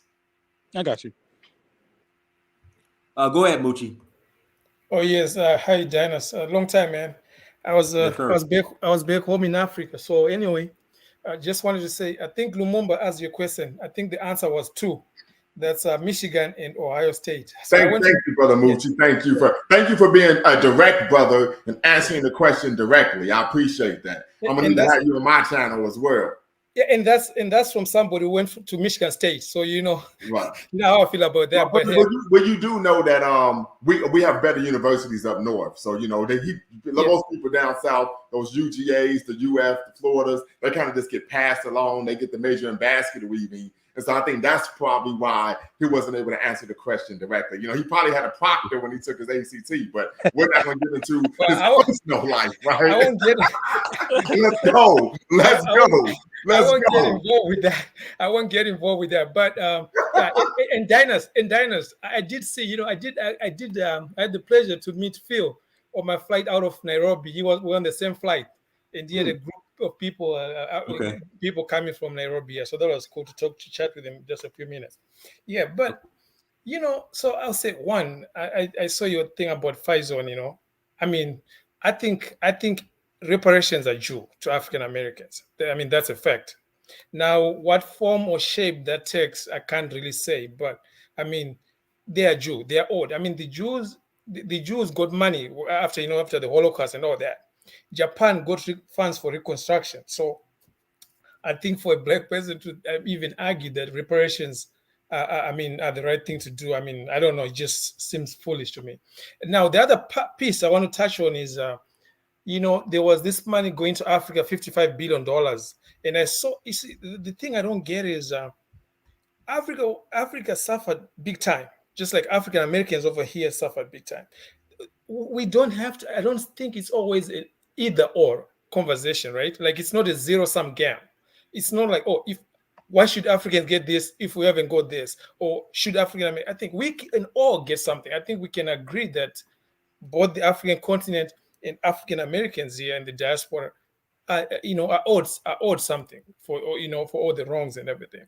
So I think that would be my take on that. And then the last thing I want Brother Lumumba to comment on. So he says all the things that can happen for African Americans to gain leverage, right?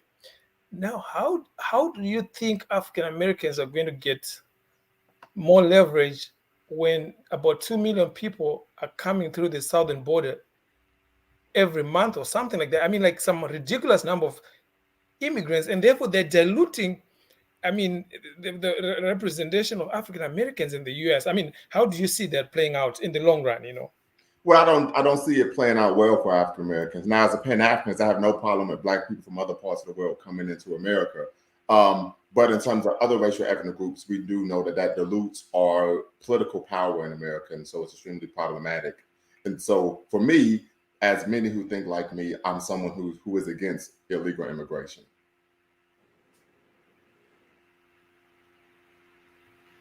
Yeah, same here too. I mean, I don't feel good about that because now you see the thing is in New York, right? The mayor who is Black, he was talking about we're the sanctuary city, we're gonna welcome everybody, right? But just a few months later now, they're talking about they're gonna be cutting back on social services, right? That means because they don't have the money, and right. He's trying to beg from the federal government to get $1 billion, and the federal government is not giving the money, but. I mean, like, I just don't understand. This is a real crisis that's happening in the southern border. This is and with real consequences for the people that work here, that live here, that pay taxes here. And you get, in Chicago, which is next to us. In Chicago, they've got the mayor who is African American too, very welcoming to all these, mostly Hispanic people coming in. And I'm sorry to say, these people are not on the Black agenda. No. I mean that's readily apparent with what took place in LA with the president of LA City Council. So, but that's something those of us who are in the know, we've known that from the get-go. Of course, working in higher ed, many people would say, "Oh, Black and brown." I'm like, listen, I'm not into that. Marcus Garvey taught us Africa for the African. I always bet on Black. I don't bet on brown. But I think one of the other issues I think that we could look at, which is, in my opinion, extremely disrespectful, is we see a number of different municipalities stating that they are sanctuary cities, for illegal immigrants. But we've never received any sanctuary here in America. So we definitely have to advocate for our distinct racial ethnic group of people. Thank you for that, because I find it problematic, right? Because I just saw a conversation last night. I was trying to catch up on some content from Dynast, right, with the son of Fela Kuti, right, one of the sons. And he had a lot of good, points he was touching on and everything. But then he still talked about black and brown. I'm sorry, I love all people, but my problem is this. Wait, Lumumba. My problem is this. My bad. It's okay, brother. My problem is this. We are always trying to bring everybody to the table, but they don't bring us to the table. Right. And then when you look, I've been to South America, right? And when you look in South America, you go to the banks, you go to most of the institutions, you don't see black people. Not at all. You only see them maybe if they're cleaning. Okay, so it's obvious. It's pretty obvious that they treat our people badly most of the time. Okay, it might not be so apparent, but in terms of economics, you see that we're relegated to the bottom. And then when we have power, we say, "Oh, black and brown coalition." And then you know what? Like you rightly said, in California, the lady says, "Hey, this black kid is a monkey." Right, they want to spit on us. Yeah. Yeah, I mean, like we never hear them say brown and black. So I think part of that is rooted in there's a lack of belief or faith in African self-determination, the self-determination of black people. So I think that's part of where that comes from. But I also want to ask you a question. You said that you love everyone. And I would want to know, I would want to inquire, why do you love everyone? And then second, what do you gain by loving everyone? Well, when I say gain, I mean socially. No. Okay. Okay. Let me say this. When I say I love everybody, I mean that I don't have malice over anybody. Okay, but I'm gonna be intentional. Here's my thing. Okay, if I was hiring, right, and there was a black kid and there's other kids and they had equal qualifications, I'll go for the black kid. Because I know that in the real world, that's how everybody else operates. So I don't have to apologize for that. When I say I don't love anybody, no, I love everybody. I'm not gonna hate somebody when they haven't done anything to me directly, right? But I'm still cognizant. And very, very suspicious of the other people because of the history. So because I'll tell you, for example, right, when I was back home, right? So my family has some kind of steel factory, and they have like a weighbridge that trucks come through, and so they get weighed. When they put, either they have minerals or they have gas or whatever it is. So they always want to get the empty weight, and when they are loaded, so that whoever is doing commerce with them knows what was the weight that was dropped, right? So I see all the I have to tell you, I see all these minerals leaving my country in Zimbabwe. Chrome, lithium. We have the highest lithium reserves. Man, it just, while I was taking cash from them for the service, it's mostly Chinese people getting all these things out, right? And then I'm thinking, like, man, even like that's why I always try to say, African Americans, they have to be more represented in the continent, because you guys have the resources. You know what I mean?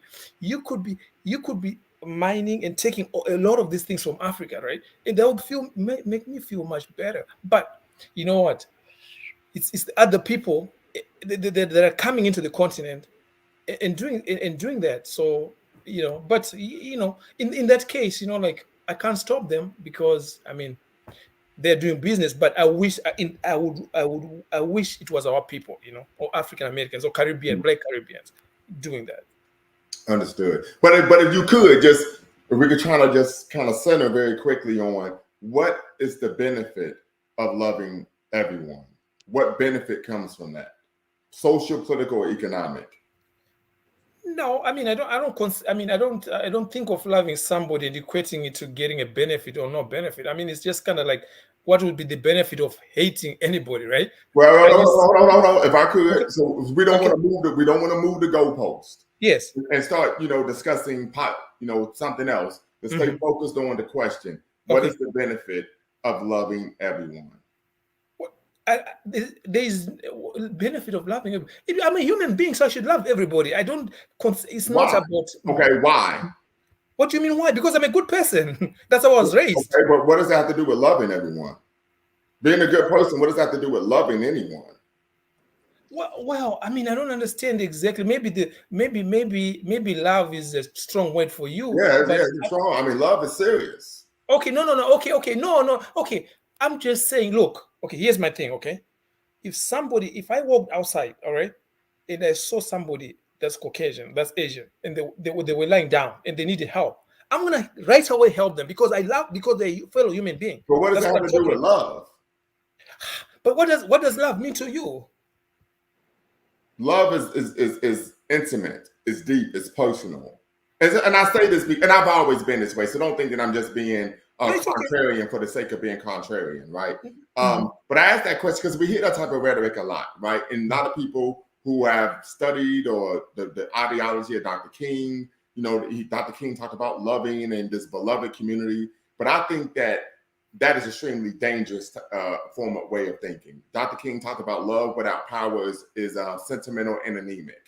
So that's why I stated, well, why are you just going around loving people, right? I'm not saying you should hate anyone. I'm not a fan of hate. I think it's a negative emotion that actually would do more harm to our persons rather than individuals that we're projecting the hatred towards. But to just not, in my opinion, just to go around nonsensical, it's nonsensical to go around loving other people when we know that the world that we live in is vehemently anti-Black and anti-African. That makes no sense in the world. Now, I don't think we should go around, you know, with this vitriolic hatred inside of us for the world, but to be loving individuals or communities and people that we know do not have our best interests at heart, in my opinion, is nonsensical.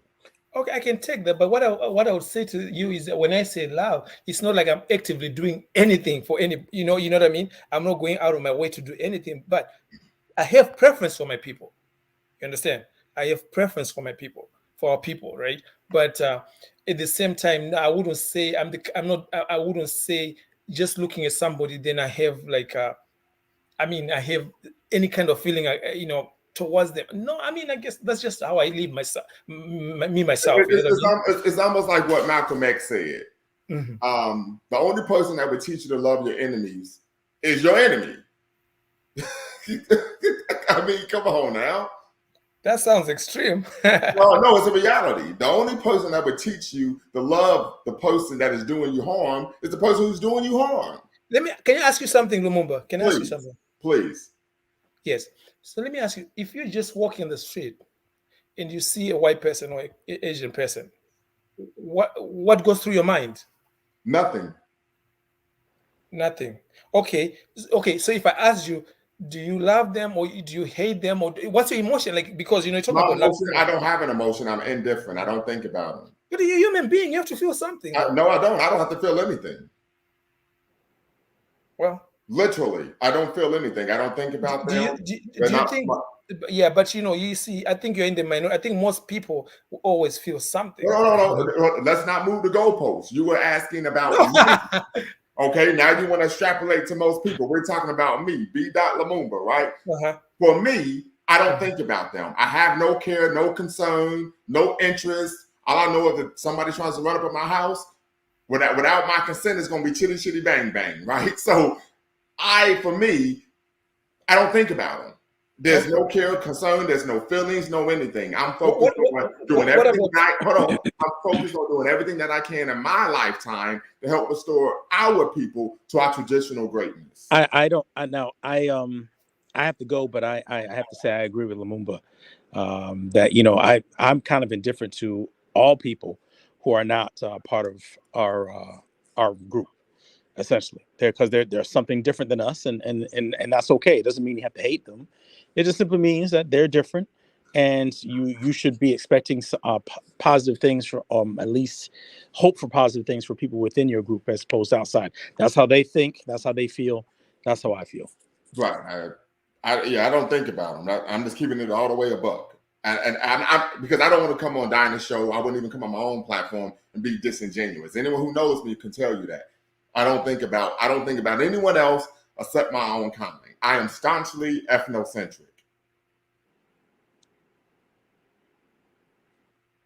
Call me Hubert Harrison reincarnated in this motherfucker. You know what I'm saying? Y'all have a good one.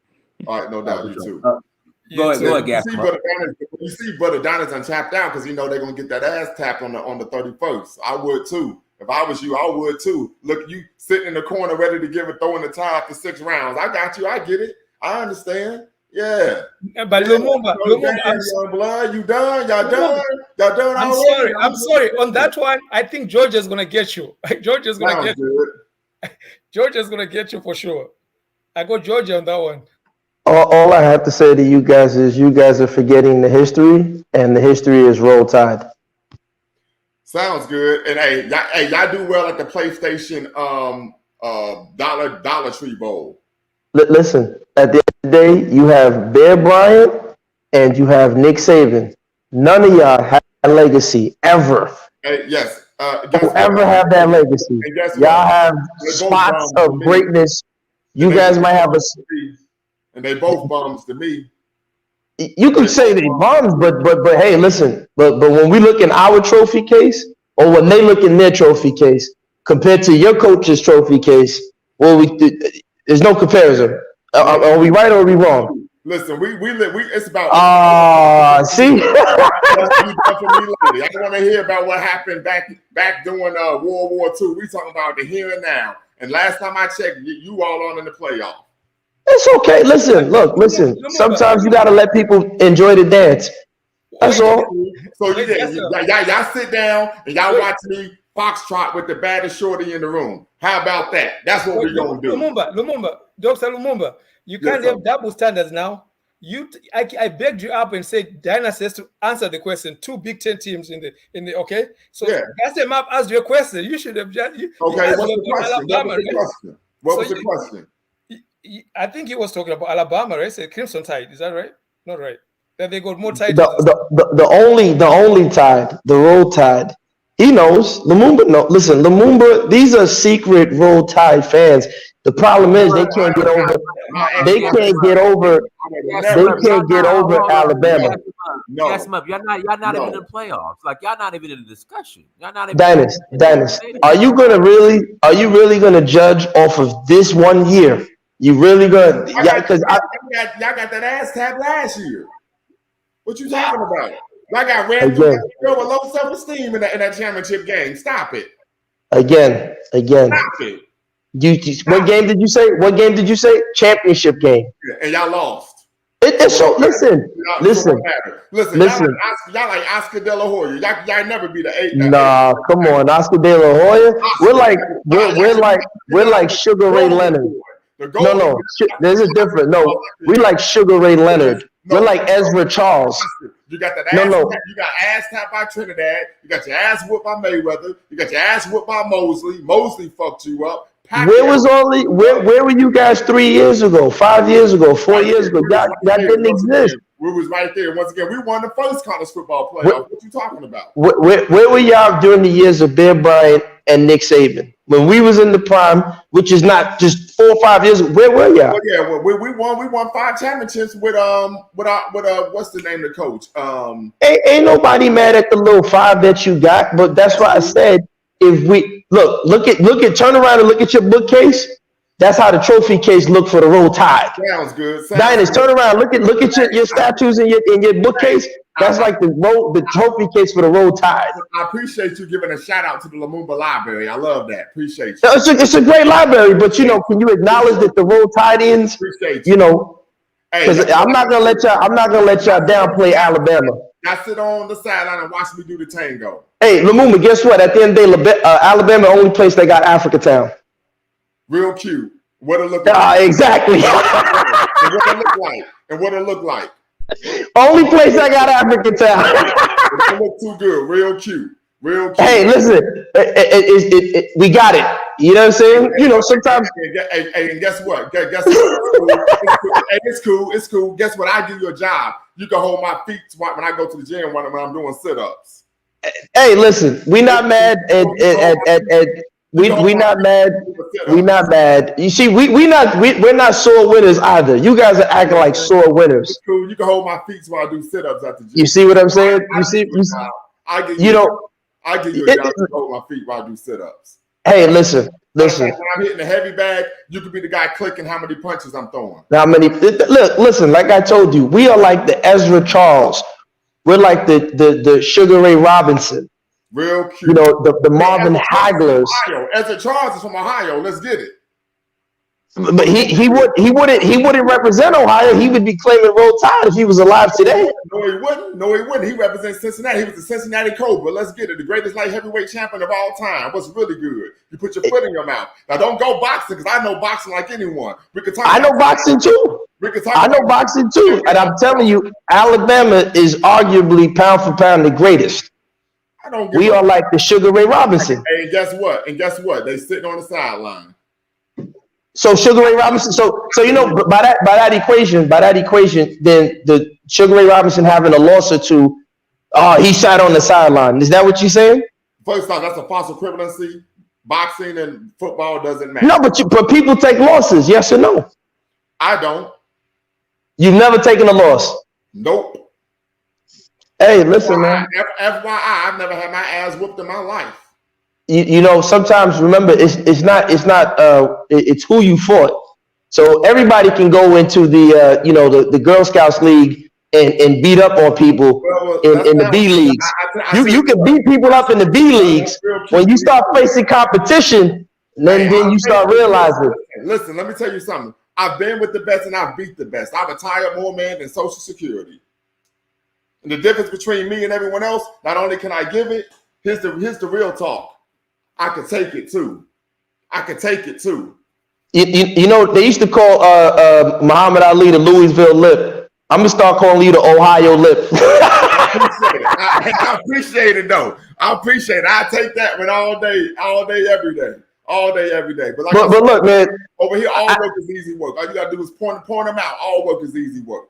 Hey man, I respect that at the end of the day, as long as black people is winning. But I just I want to reiterate again, like I said earlier, man, that anybody, in my opinion, who tells black people in America to not go and get a check is an enemy to you. They're lying to you. I've already pointed out earlier, you guys can play it back. The information is there. You can check out Jared Ball. You can check out Baradaran, that's her name. She's Iranian. She talked about the history of black banks and banks in the United States and how they purposely are not including black people in it. You guys can look at the Federal Reserve unemployment statistics. You can look at the underemployment statistics. It's been a 30-year. They basically said it's been a 30-year depression for black male employment. So the numbers show that this idea, and Jared Ball, you guys can look at Jared Ball's work, Dr. Jared Ball. He breaks down this whole myth of Black Wall Street. Tulsa was not the economic boom that people try to make it seem. It really wasn't. You guys just do the research, right? And so the numbers aren't there. So this is a golden opportunity for black people to get a cash infusion, get real cash flow, and you got people telling you nonsense like, oh, the slaves were a tax write-off. What the heck are they talking about? The tax code didn't exist during the time of slavery. What federal government? There was no federal internal revenue service during the time of slavery. So how did they get a tax write-off? So it's just nonsense. And I'm telling y'all need to be philosophically violent and be very careful of people who are telling you not to go and get that reparations.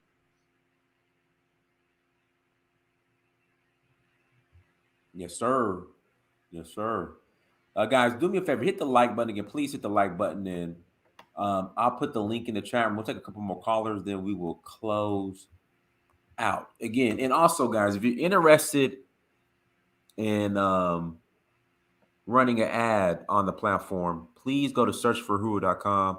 Again, please go to searchforuhuru.com and send me an email. So again, if you're interested in the ad space, please go to searchforuhuru.com and send me an email, and we could discuss getting your ad on here. All right, go ahead, Mucci. Yeah. Oh, yeah. So you know what? And just me, I'm a math guy, so I gotta go back to some numbers.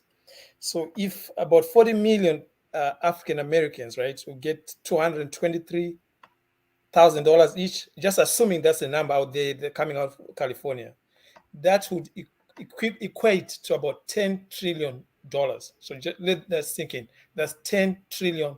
That would be a lot of money in the African American community.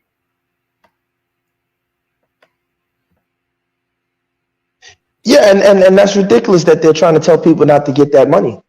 I just don't understand that. I agree. That's just, but you see, also you gotta see. Sometimes I don't know. Maybe it's because he's sitting with like with a white guy, and so maybe he thinks it's cute to talk like that. I don't know, but yeah. No, but that's how you talk. You're right. That's the problem, and that's why I say people got to let go of these celebrities and let go. They should not look. Yep. If you don't make oppressors comfortable, you're not going to get invited at the table. That's just what it is. Whether you're in Africa, because for example, right, Ghana right now owes $55 billion. They can't even service their Eurobond debt, and so Ghana got $3 billion from the IMF. The Congo and Namibia, I believe, just signed a $55 billion deal for mineral resources. That wasn't a win. That's not a win. Gaston, And it's like, yeah, go ahead. What do you think? There's something that's been bothering me a little bit. When I was in Africa, I was reading all this stuff going on in Ghana, right? So I hear that, there's kind of like almost hyperinflation, kind of like what we had in Zim, but maybe not to that scale. And I know that the president there, he's very Pan-Africanist, right? And he's even talking about the cocoa, trying to make more production, like not just exporting the raw cocoa beans or whatever. Sometimes I wonder, like, is this some manipulation going on from the Western governments trying to bring him down or something? I wish there was a Ghanaian who could. Well, Muchi, there's always manipulation. We can't be naive about this stuff. There's always manipulation. I always say the most dangerous person when you're talking of global politics is the little, woman who comes in and she's a member of the Peace Corps. She's the agent. She's going to put the poison in your coffee, right? There's always manipulation. And I think the truth of the matter is that if you play the game of international economics, you realize there's a reason why free trade benefits everybody but the African. Free trade has never benefited us. Intra-Africa trade benefited us. And so the way, exactly, you look at Mali, Shanghai, the trade routes in the Sahara, what we need to be talking about in Africa is high-speed rail. We need to be connecting our economies through high-speed rail and the African governments, but the problem is it's a circular loop. The coons in Africa get access, their kids go to Harvard, they become coons here in America, and they're the ones who are the face of nonsense, and they make the oppressor comfortable. So instead of them doing what they're supposed to do, which is fight on behalf of Africans in the diaspora to say, hey, listen, if you're coming into Congo, that black unemployment rate for males needs to change, or we're not giving you that deal. And so we're not doing that. We're not talking like that. We're not talking about that. We're just sitting there playing games. And the leadership, so with this guy in Ghana, he talked a big game, but the truth of the matter is, if you're not ready to take the route of North Korea, you're not ready to face the oppressors, because that means no more luxury goods. Right. That means no more crass consumption. Jeez. That means sitting there, growing your own food, living on what you have. His side chick ain't gonna let him do that. The little side chick he got in Sweden probably ain't gonna. His wife ain't. She need the Brazilian Yankee hair down her ankles. So we have to address that internally as well. So it's a global game, and the game that's played, Muchi, is this: when continentals come to America, because they don't know the history, the oppressor says, "Oh, I like you. You're the good Negro." Absolutely. But then in Europe, continentals don't sit there and say, "Wait a minute." They're kicking our butts in Europe. And guess what? When African Americans go to Europe, they say, oh, we love you. We love your hip hop. We love your jazz. Look at Kanye and these guys at the Fashion Week in Paris. They love them. But the Pharrell and Kanye don't ever say, wait a minute, you love us, but look at how you treat the continentals. You don't give them jobs either. You treat them like they're. So it's a global game, Munchi. This is the game, and no one is recognizing the game. Well, people recognize it, but the people who are supposed to represent us, I agree. They refuse. I agree with you, Gaston. But I'll say this too. It goes both ways, right? We are all naive in one sense or another, right? You get African Americans visiting Dominican Republic, right? And what's in DR? There's a lot of Haitians, right? They get treated badly. They don't get treated fairly, right? But you hear most African American guys that go there, they say, hey, they love us over there. We are Americans. But they don't make the connection between the skin color, right? But until recently, where the State Department issued some release saying, hey, if you're dark-skinned, if you go to Dominican Republic, be careful, because you might get caught up in these illegal, they're just gathering people in the street. and putting them in jail and ready to deport them, right? So you know, it's very, our people, I mean, we are confused, man. A lot of us, we are confused. We can't make we can't connect the dots. We can't really connect the dots. And I do agree with you. We need more inter-Africa trade. Right now, we find most of the rails that are being built in Africa, they lead into the ports, right? So that's taking raw materials out. We taking. I mean, if you think about the multiples of how much money these people make when they take steel, when they take lithium, when they take all this, and then they sell it back to us or to whatever they sell them, they make way more money than we get from just selling raw. I wish we could just even close Africa for a few years and say, hey, we just consuming what we produce here. We eating what we produce here. But I want to ask you, Mucha, I want to ask you a Lumumba a question, right? Professor Lumumba, I want to ask you a Mucha a question. So here's my thing. You guys just said it in terms of intra-Africa trade and fighting for the diaspora once those states become strong. The real question then becomes, do you think, based on the consumption patterns and the consumption habits and the lifestyles that they are trying to copy, do you really think that the Africans on the ground are prepared for that? So let's say you close the borders, because what that means, if you close your borders and you say, you know what, I'm going to keep my minerals inside, African consumption is not to the level where, you know, the foreign exchange that you'll get. Let's say if I sold my lithium, I can get dollars, I can get pounds, I can get euros. Well, that's going to be gone. So you're stuck with the economy that you have. Are we prepared to live with the economy that we have? Well, I think we would have to be. I think that's a great question, extremely thought-provoking. I think we would have to be. Well, we can make the argument or the assumption or even infer that right now, no, that is not the case. Can it happen? Absolutely. It makes, I think of, because what we're really talking about is economic warfare. And I think we could, when we talk about, I'm just going to use a history lesson of World War II, right? Many Americans were indifferent to the war in Europe until, of course, Pearl Harbor, so on and so forth. And what the American government did was they used a propaganda machine. They used Hollywood. They had the Stars Across America tour to raise money through war bonds to finance the war in Europe and, of course, in the Pacific. So it can happen, but we would definitely have to have a continental-wide propaganda machine in which the heads of state throughout the African continent are on board with doing what is in the best interest for not only the nation, but the continent as well. And we know, unfortunately, oftentimes many of the heads of state are puppets for the former colonial powers. And I'll say this, customer, I'll add this. You know, the people who make a justification for international trade that is necessary is mostly the African elites, the people at the top. They are the ones who want to buy, you know, the fancy foreign cars, buy the, you know, the fancy alcohol, all this stuff from the West, right? But I think people, you know what? Necessity is the mother of invention. Africa can survive, man. When you actually on the ground in Africa, man. I went everywhere, Zambia, Botswana, all this place. Man, when you see the amount of arable land, what do we need? The most important thing is if you can feed yourself, then the rest, I think, can take care of itself. And we have that. So people wouldn't. So then how do we resist the discourse? Because I agree with you. I've said this on the platform with Dynast many times. The discourse that these Europeans will say is they'll send their development bank and say, oh, remember, you Africans are poor because you live on $4 a day and you don't spend with credit cards and buy our iPhones. And we hear that discourse and say, yes, we are poor. So we should enter into the global markets and fall victim to the economic warfare. You see what I'm saying, Professor Lumumba? Yes. I understand. Yeah, no, I was asking you, I say, how do you propose we resist that type of discourse when they come and bombard us and tell us that, you know, oh, we're poor because we're on $3 a day, we're not engaged in the global markets, and we should be, because, you know, it's funny.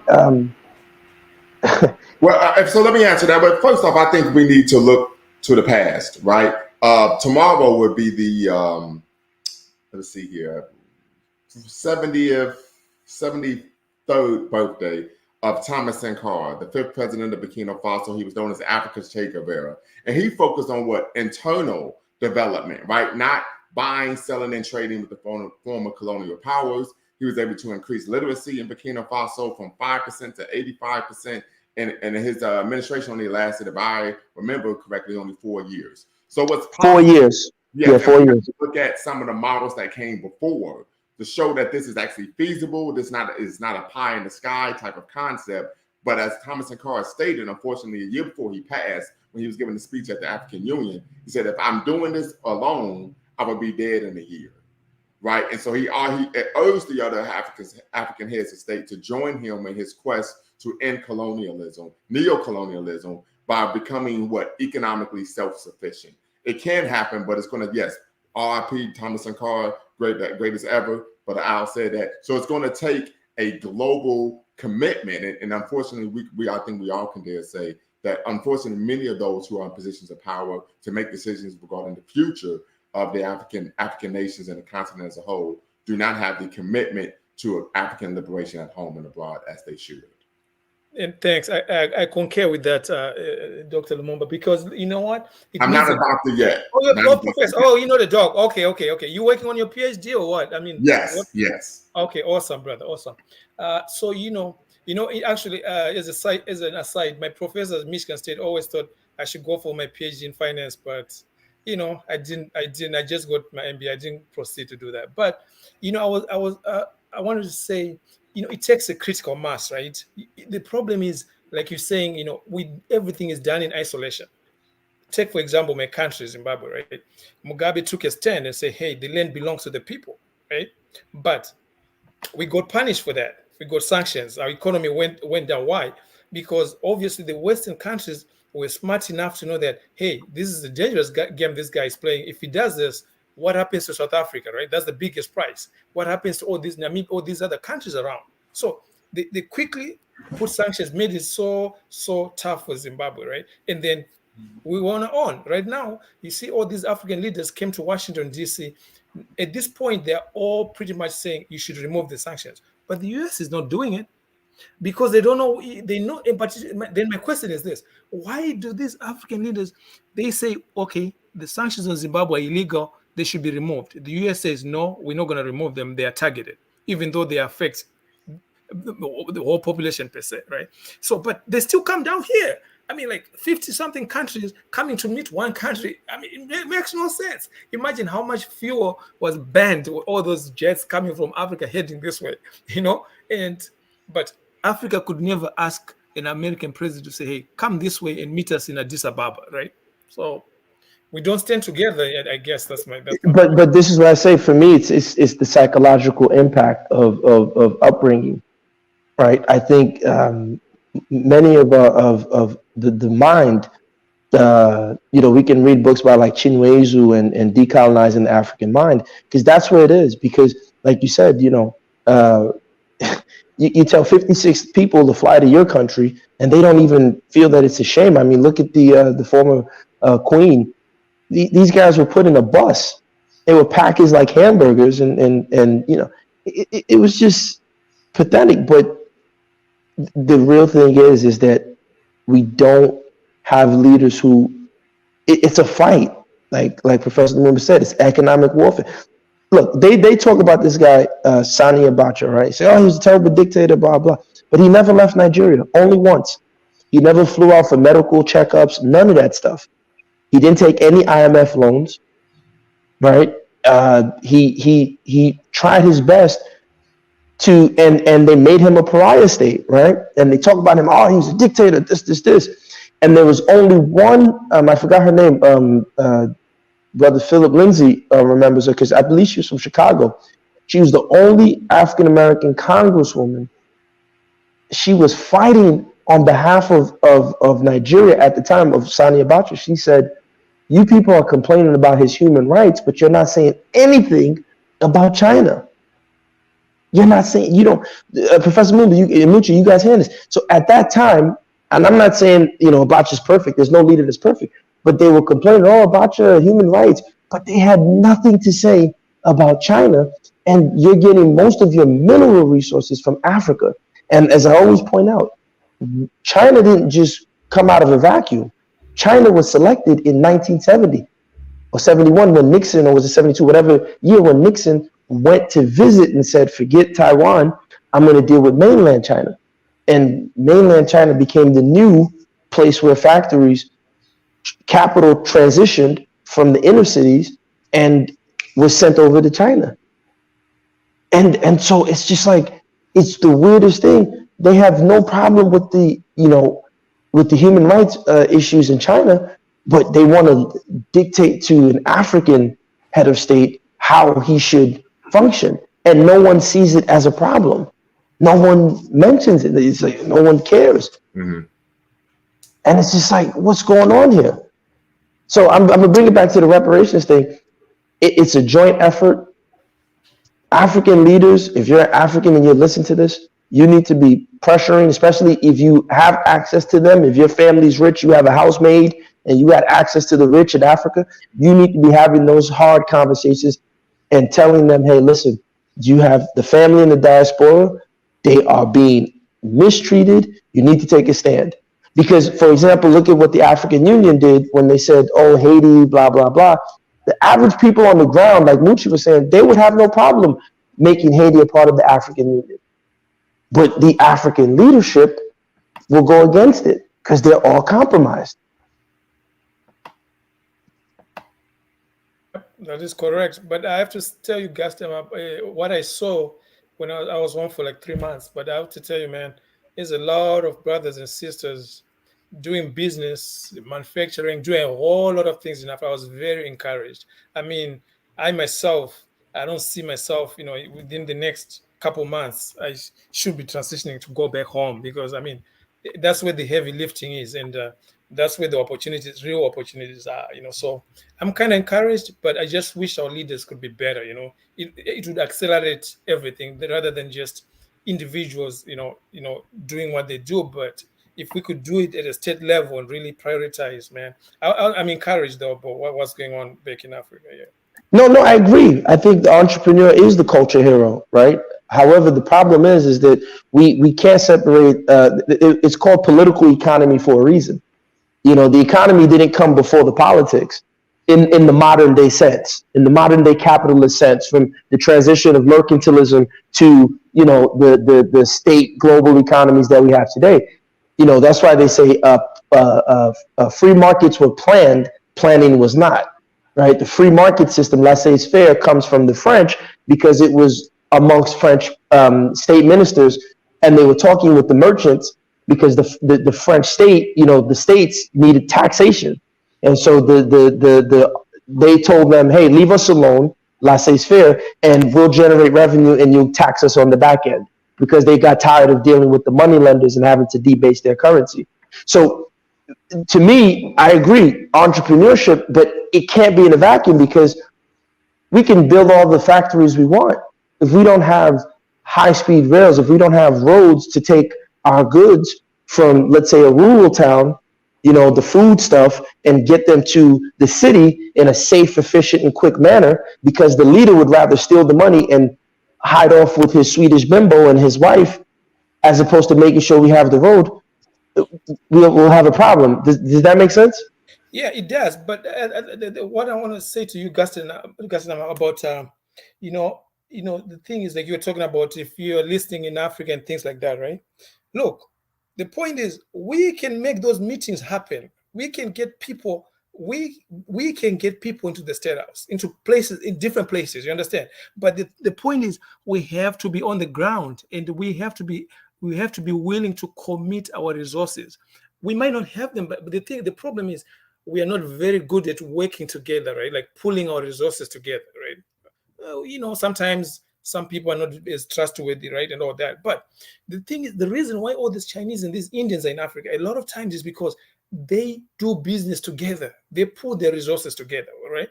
The politics, man, these are our countries, man. There's no way we cannot fix meetings to go meet the people who are in charge. You know what I'm talking about? But Mucci, that's not how power works. I not to say that you're wrong, but I think if we analyze power is by force.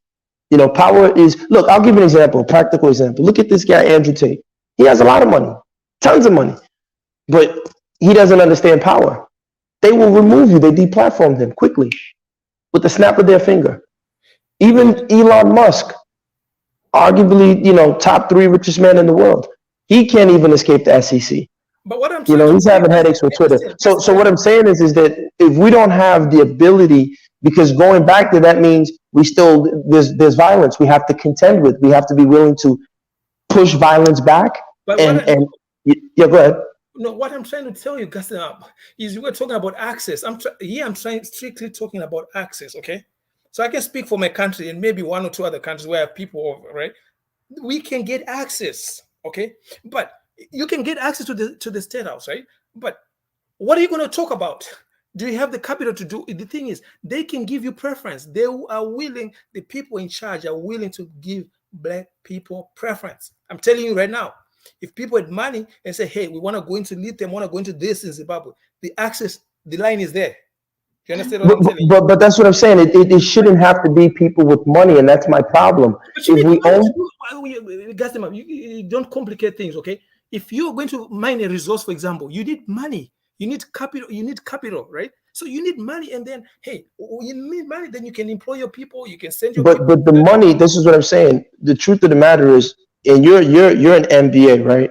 Yeah. So if we study money, when we're talking about money, the real issue is Africa doesn't have the ability to create their own bonds. Most African bonds, and when I mean bonds, of course they have Euro bonds. I'm talking about internal bonds. So if you look at who's the largest holders of American debt, obviously the Chinese have a percentage, but it's also American pension funds. It's internal holders of the debt. Right now, African debt, right? If you float an African bond, most of the citizens won't even go near it because there's no faith within the government. So we have to find a way to get, proper taxation, proper insurance products, and that way we can start self-funding. And if we generate a certain amount of money, we can, like most advanced countries do, we keep pushing the debt forward, and then we pay a little bit, we pay the interest. So we have to have that circular loop, because if we don't have that, we can get Robert Smith, we can get Dangote, we can get all the entrepreneurs in Africa. We can bring Puff Daddy, we can bring all the rich entrepreneurs. They don't have the ability, if they put all their money into it, their money would fizzle out in 2-3 projects. Okay, so we have to be able to raise. Does that make sense?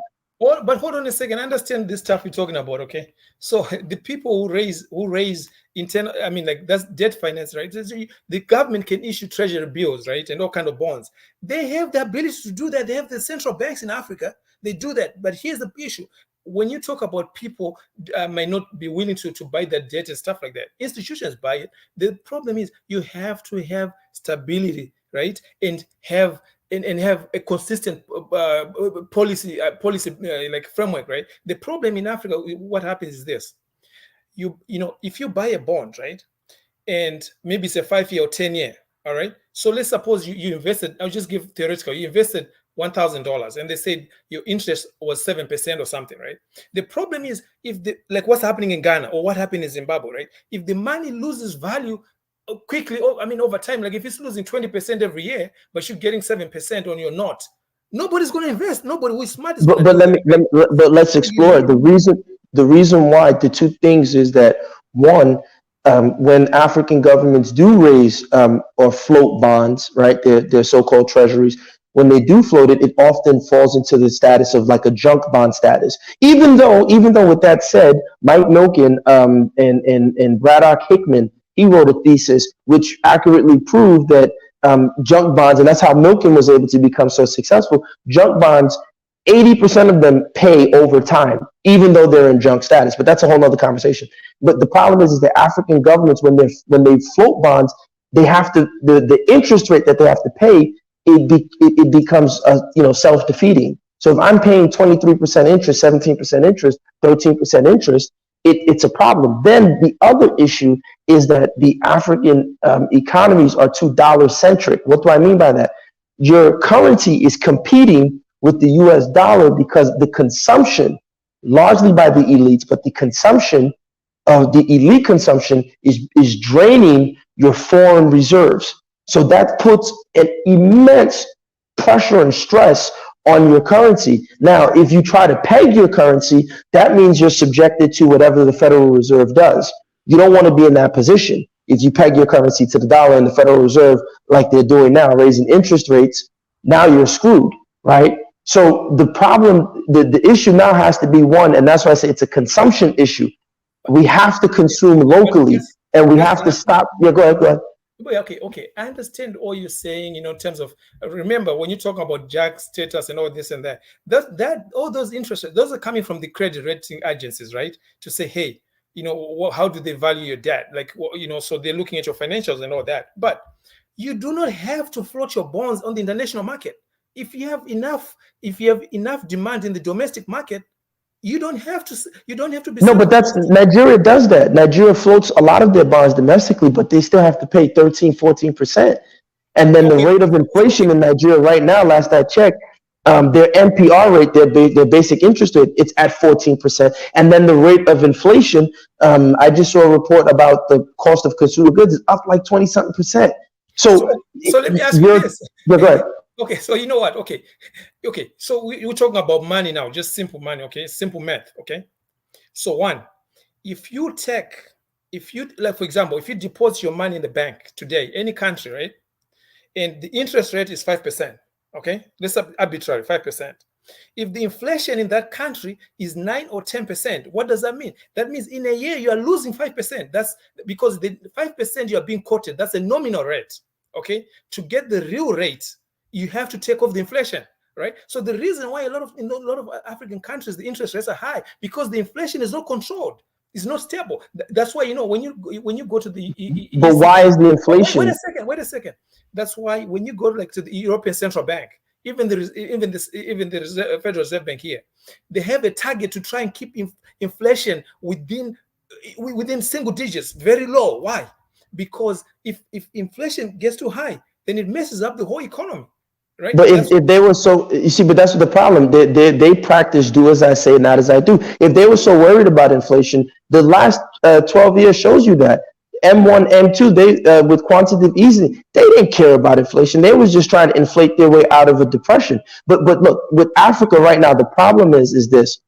We can't play that game. We're going to lose that game. What we need to do is, in my opinion, what we need to do is this. We need to look at how we're consuming, because the reason why we have high inflation with our currencies is because a lot of times the consumption, what we're importing, we're import dependent economies. If we change that, but that means that the political will from our elites also has to change. They can't be thinking running to Dubai, running to the US. They have to change that and stay in the country. So now they can take that money as they're raising capital. Then they can say, you know what, we're going to build high speed. Do you know what Nigeria and Zimbabwe alone could accomplish if Nigeria had high speed rail within the country? And same with Zimbabwe. And then you now start connecting regionally, East Africa, South Africa, West Africa, just Black Africa alone. We wouldn't even care about a mine. We wouldn't even need to send people to work and get diamonds.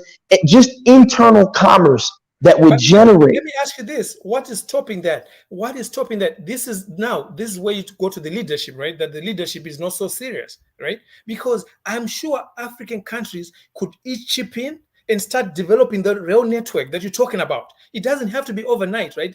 Even if it means it's over 50-year period, 25-year period. But as long as they say, okay, we are starting, and we're going to start from Cape Town, we're going to go to Harare, we're going to go to Lubumbashi, Congo, we're going to go this place, or we're going to go to Nigeria. What is stopping? Nobody outside.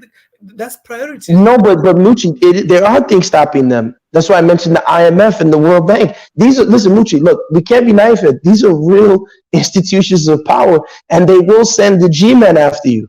I hate to be a conspiracy theorist. Guess what? Okay, guess what? I'll say this to you. Nobody is forcing you to take a loan. The problem is, you know what? Even here, if you have a job, okay, you have to learn to live within your budget, okay? If you cannot, what are you going to do? You're going to go to the payday lenders. You're going to go to a high interest credit card or whatever it is. That's on you. Nobody comes and forces a loan on you, okay? So if all you have to do is cut back on your spending. Like you said, you have to cut back on your spending. I so wanted to hop in here with you because we're dealing with the real issues. And this is the thing, you put your finger on it before, which is the currency is unstable. We have to deal with the fact that we don't have hard currencies coming out of Africa. And so it's the same, what you just described is the same cycle that's happening in the Midwest. I wish Lumumba was back here. So because in all the Midwestern states, they have the same problem, which is they offshored everything.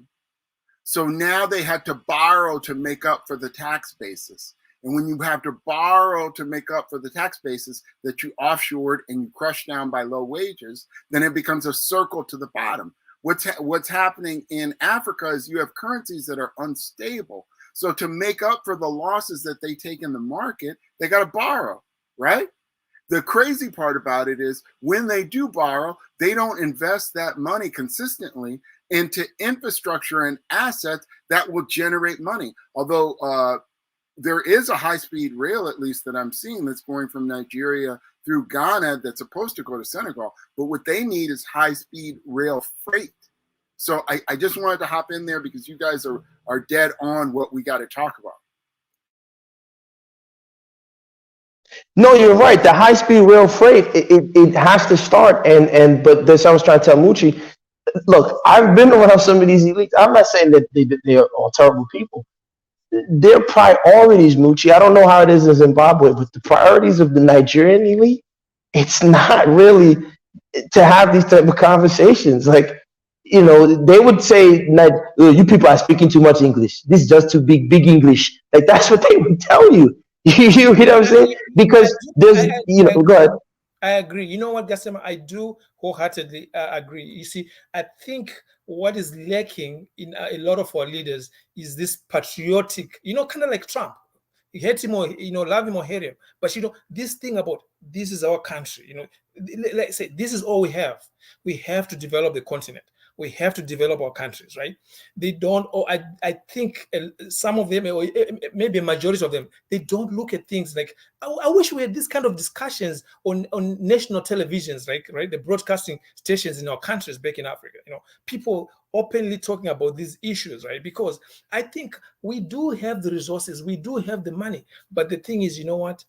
If you spend it on the wrong things, and we have to commit to, lead to corruption, right? Because if you're borrowing money from the international markets and 20% or 40% is going into your pocket and not going to productive use or to the people that, services for the people, you can't blame, it's hard. But Mucci, you see, that's the same thing that's happening to Black people in America with so the CBC functions pretty much like African governments. Who are they accountable to?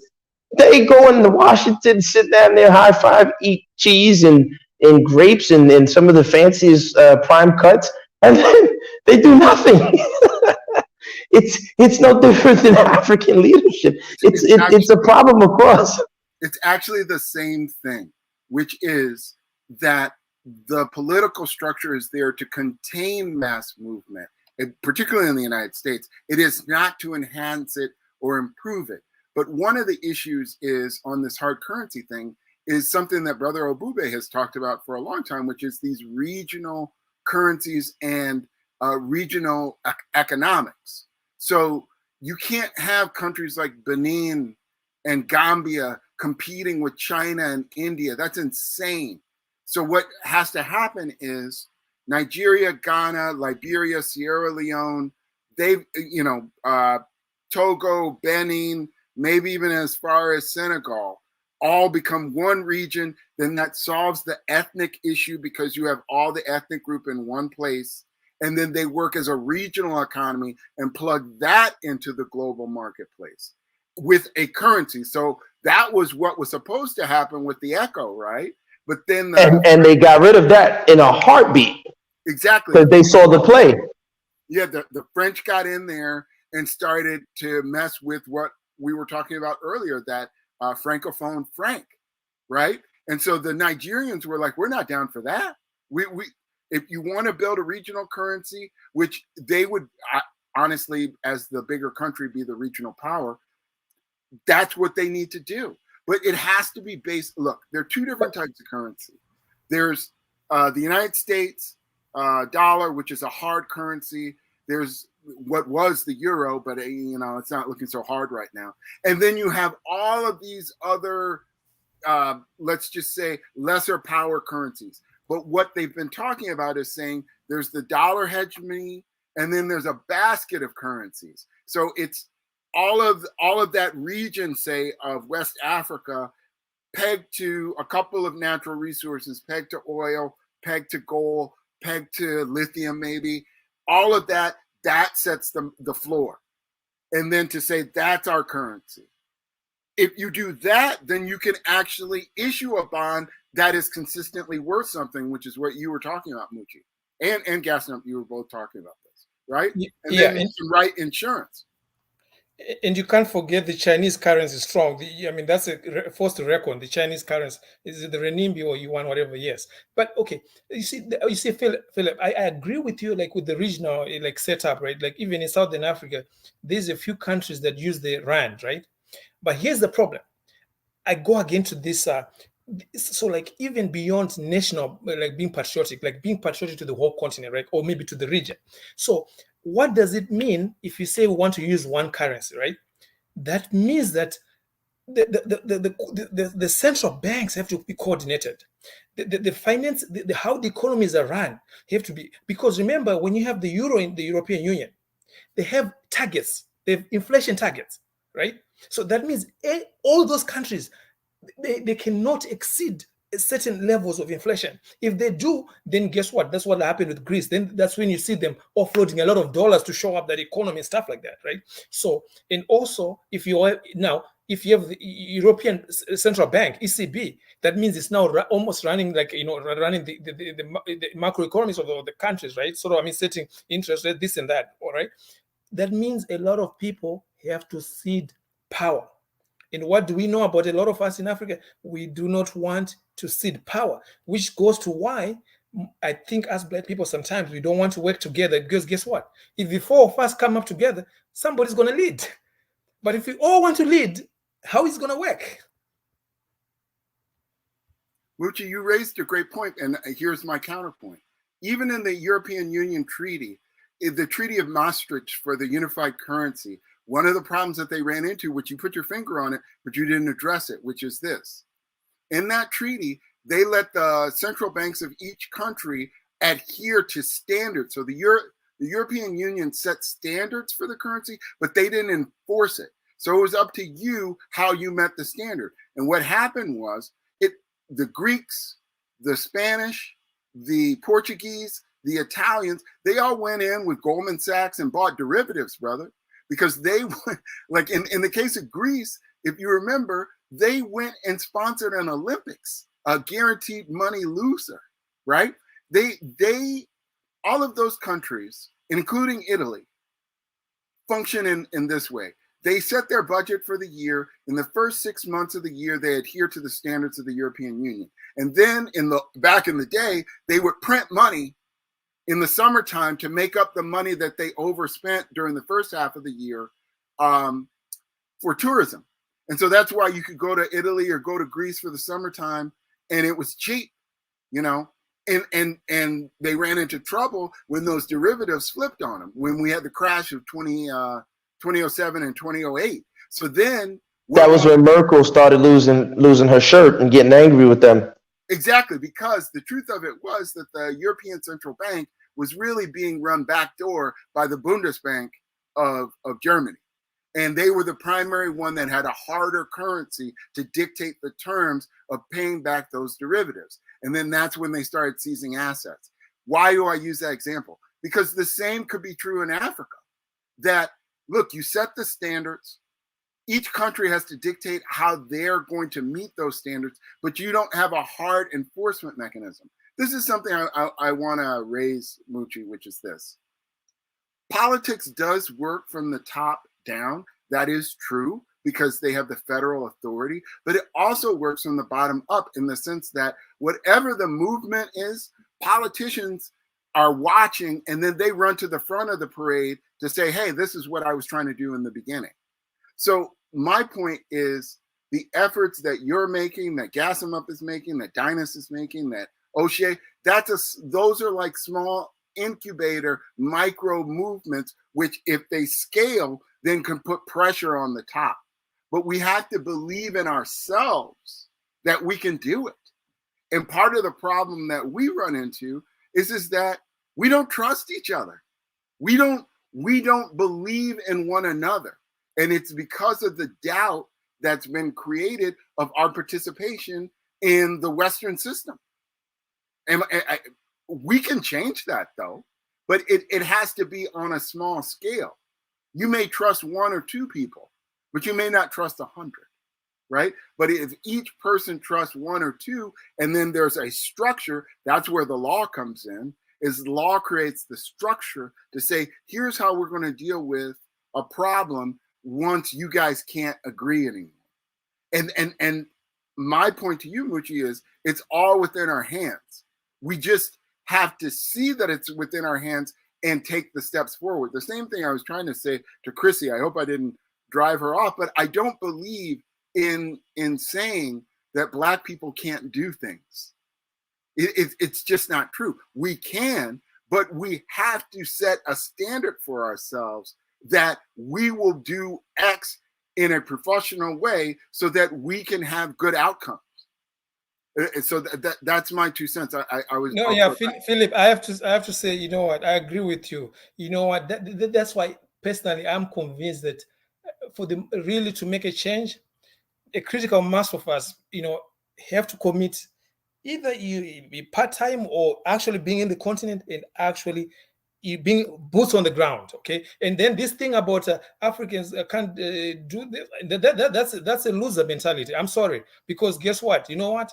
When I was back home, I saw furnaces being heated up. I saw scrap metal being reduced to malt in thousands of pounds, and I saw steel, you know, construction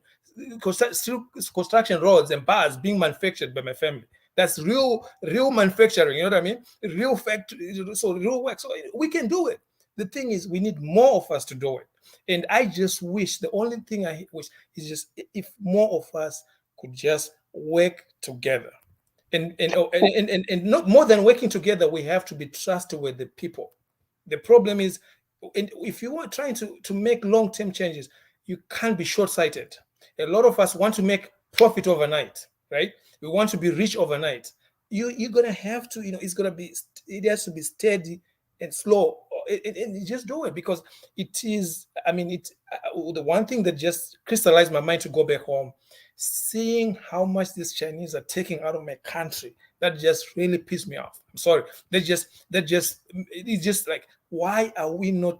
You know, some of our people are doing it, but they are the ones dominating, and I'm like, we are just as capable, you know, but you know, we have to do it. So either you start small scale. Well, Muchi, you know, I think you and Philip hit it right there, but I think that what we have to start doing is, for me, like I don't ever speak for the masses. I don't worry about the masses, because my opinion is that mass movements oftentimes are, as Philip was saying, in terms of top down, oftentimes created by a small section of people who have the levers of power, right? And so for me, I think what we need to do is we need to study things, and these are really great case studies. We, especially applying them in Africa, the Caribbean, is look at someone like Garvey, look at, like, you know, the Nation of Islam, Noble Drew Ali. How are they able to galvanize disparate groups of people and create a system? And I think we've stopped engaging in system analysis as Africans. We don't do that anymore. What we've done is we've thrown our systems in the trash can and say, oh, they're no good. And we've embraced systems that we don't even fully understand. Because look, as much books as I've read, I still don't fully understand and grasp the depth and how deep, like, the Federal Reserve and the inner workings of some of these central banks are. Because you read one article and you say, wait a minute, this stuff is deep. So it's not even our system to begin with. So I think we need to start taking, like, I think Garvey's a great template. It can be updated in Zimbabwe. How do you update Garvey's ability to organize all these disparate people into this, you know, call of action, into this movement? And we have to understand how power works. You know, power, like you said, doesn't just concede without force. So you have to be prepared that when you start to create these systems that organize and move things, they may react with violence. They will deplatform you when you become a threat. So, not everyone is going to, be the person who can handle that. So I think that's where the systems come into play. So maybe Mucci, you're a better politician.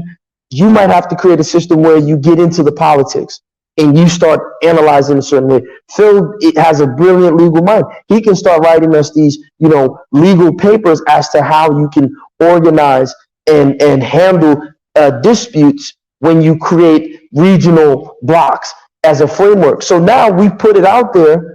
They can't contend with that because I think linguistics is a tool, and it's often a tool of philosophical violence to the current system. That's why they come after, people like Malcolm X, and not just what they did, but what they say. Your speech can be very powerful, and they don't like that. So we have to put things in writing and create systems so that the people, when they do decide to wake up, can use the things we put there. Can you imagine in 20, 30 years, you have a system for economics based on your MBA, Mucci, that a young child in Ghana can use? Or Philip has a system of organizing regional blocks and how to handle discrepancies legally that, someone in East Africa can use.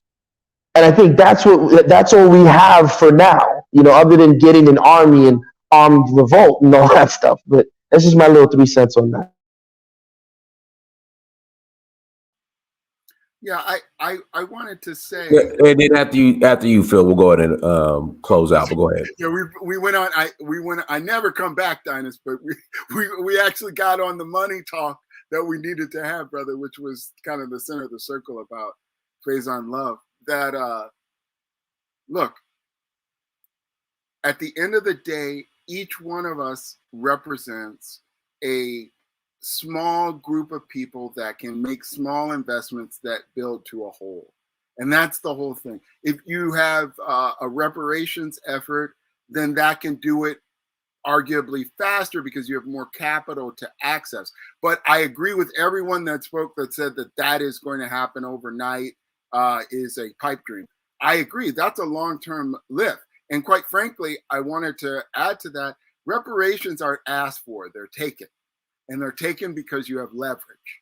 And the point is that what we're talking about now, which is why I came back, is the leverage of an economic vehicle that's happening in various regions of Africa that has supply chains to the diaspora.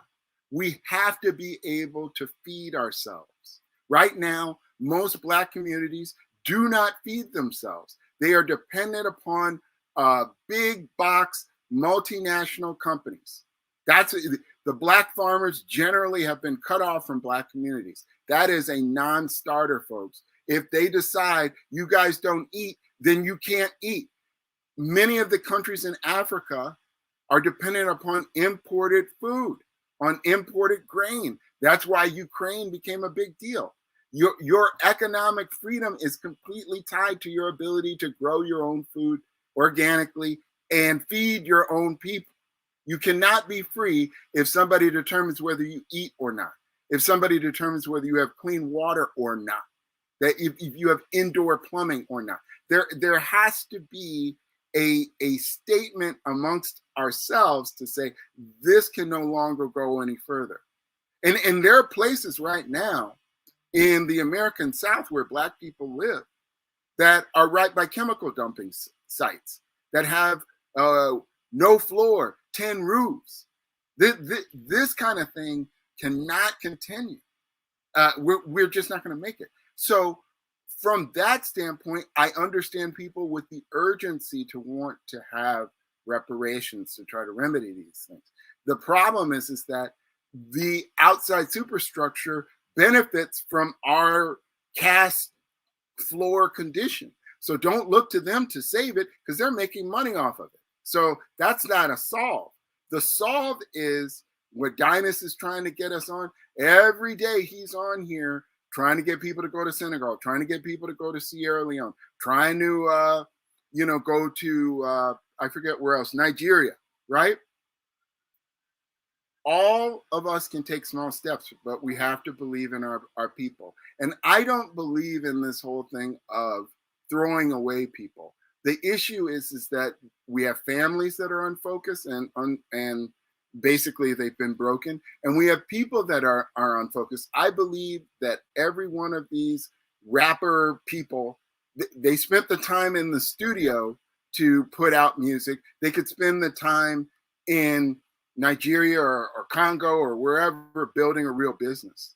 But we have to invest in the infrastructure ourselves so that people have other alternatives than trying to make a NBA team or a pro athlete team or some sort of music thing. The reason why they go to that is because they see, the young people see that's the only place they can make money and be real about it. But we could build it is the point. And I believe that we can build it, but it's a long-term lift, and it's not going to happen with people like Faizon Love talking for us. We need people like Moochie. So I'm going to leave with that. Dynast, thank you for having me back. Look at this. I'll show you this, Philip. I'll show you this. You see this? This is in Zambia, okay? And this is a gentleman with no university education, and he has a black man with over 3,000 head of cows. Awesome. But, so our people, they're doing it. But like you said, I agree with you. We all have to do our small parts, and then all together it'll be aggregate. But if we could join forces from the get-go, then we can scale things up. And like I was telling Gaston, the access is there. We can open the doors because the people are in charge. They are our people. We can open those doors. When I saw Philip's court in Nairobi, he had about 30 African Americans with him, visiting, coming back from Africa a couple of weeks ago. And I'm like, man, that's awesome. Now imagine what those 30 people could do if they bring things together, put some money together, and invest in Kenya. So Bill Scott's doing great work. You're Very doing much, great yes. work. The only thing is we can't get down, man, just because, Dynast said he put out his Georgia thing. He never gets down when Georgia, does what they do. And Dynast, this is Zimbabwe in Michigan. Right. Yeah. The country. Yeah. Promote the movie, Dynast, man. People need to see your story, brother. Hey, everyone, please, if you have not bought the documentary In Search of Uhuru, please go to searchforuhuru.com. Again, please go to searchforuhuru.com and buy the documentary. This documentary is the #1 documentary of 2022 with dealing with Africa. Please go to searchforuhuru.com and buy the documentary if you have not bought the documentary. In fact, if you've already bought the documentary, you need to buy another copy for Christmas. So hook somebody up, hook a family member up, hook a neighbor up, a friend up with a copy of the documentary. Again, please go to searchforuhuru.com, buy the documentary. It is streamed. And like I said, this documentary is going to inspire you and pump you up to travel to the continent. Like I said, there has not a better documentary on Africa in 2022 than this documentary right here in Search for Uhuru. So again, please go to searchforuhuru.com, buy the documentary. If you already bought a copy, buy a copy for your family member. Till next time, family. Dynast Amir, Search for Uhuru. I might be back on later on tonight. Peace.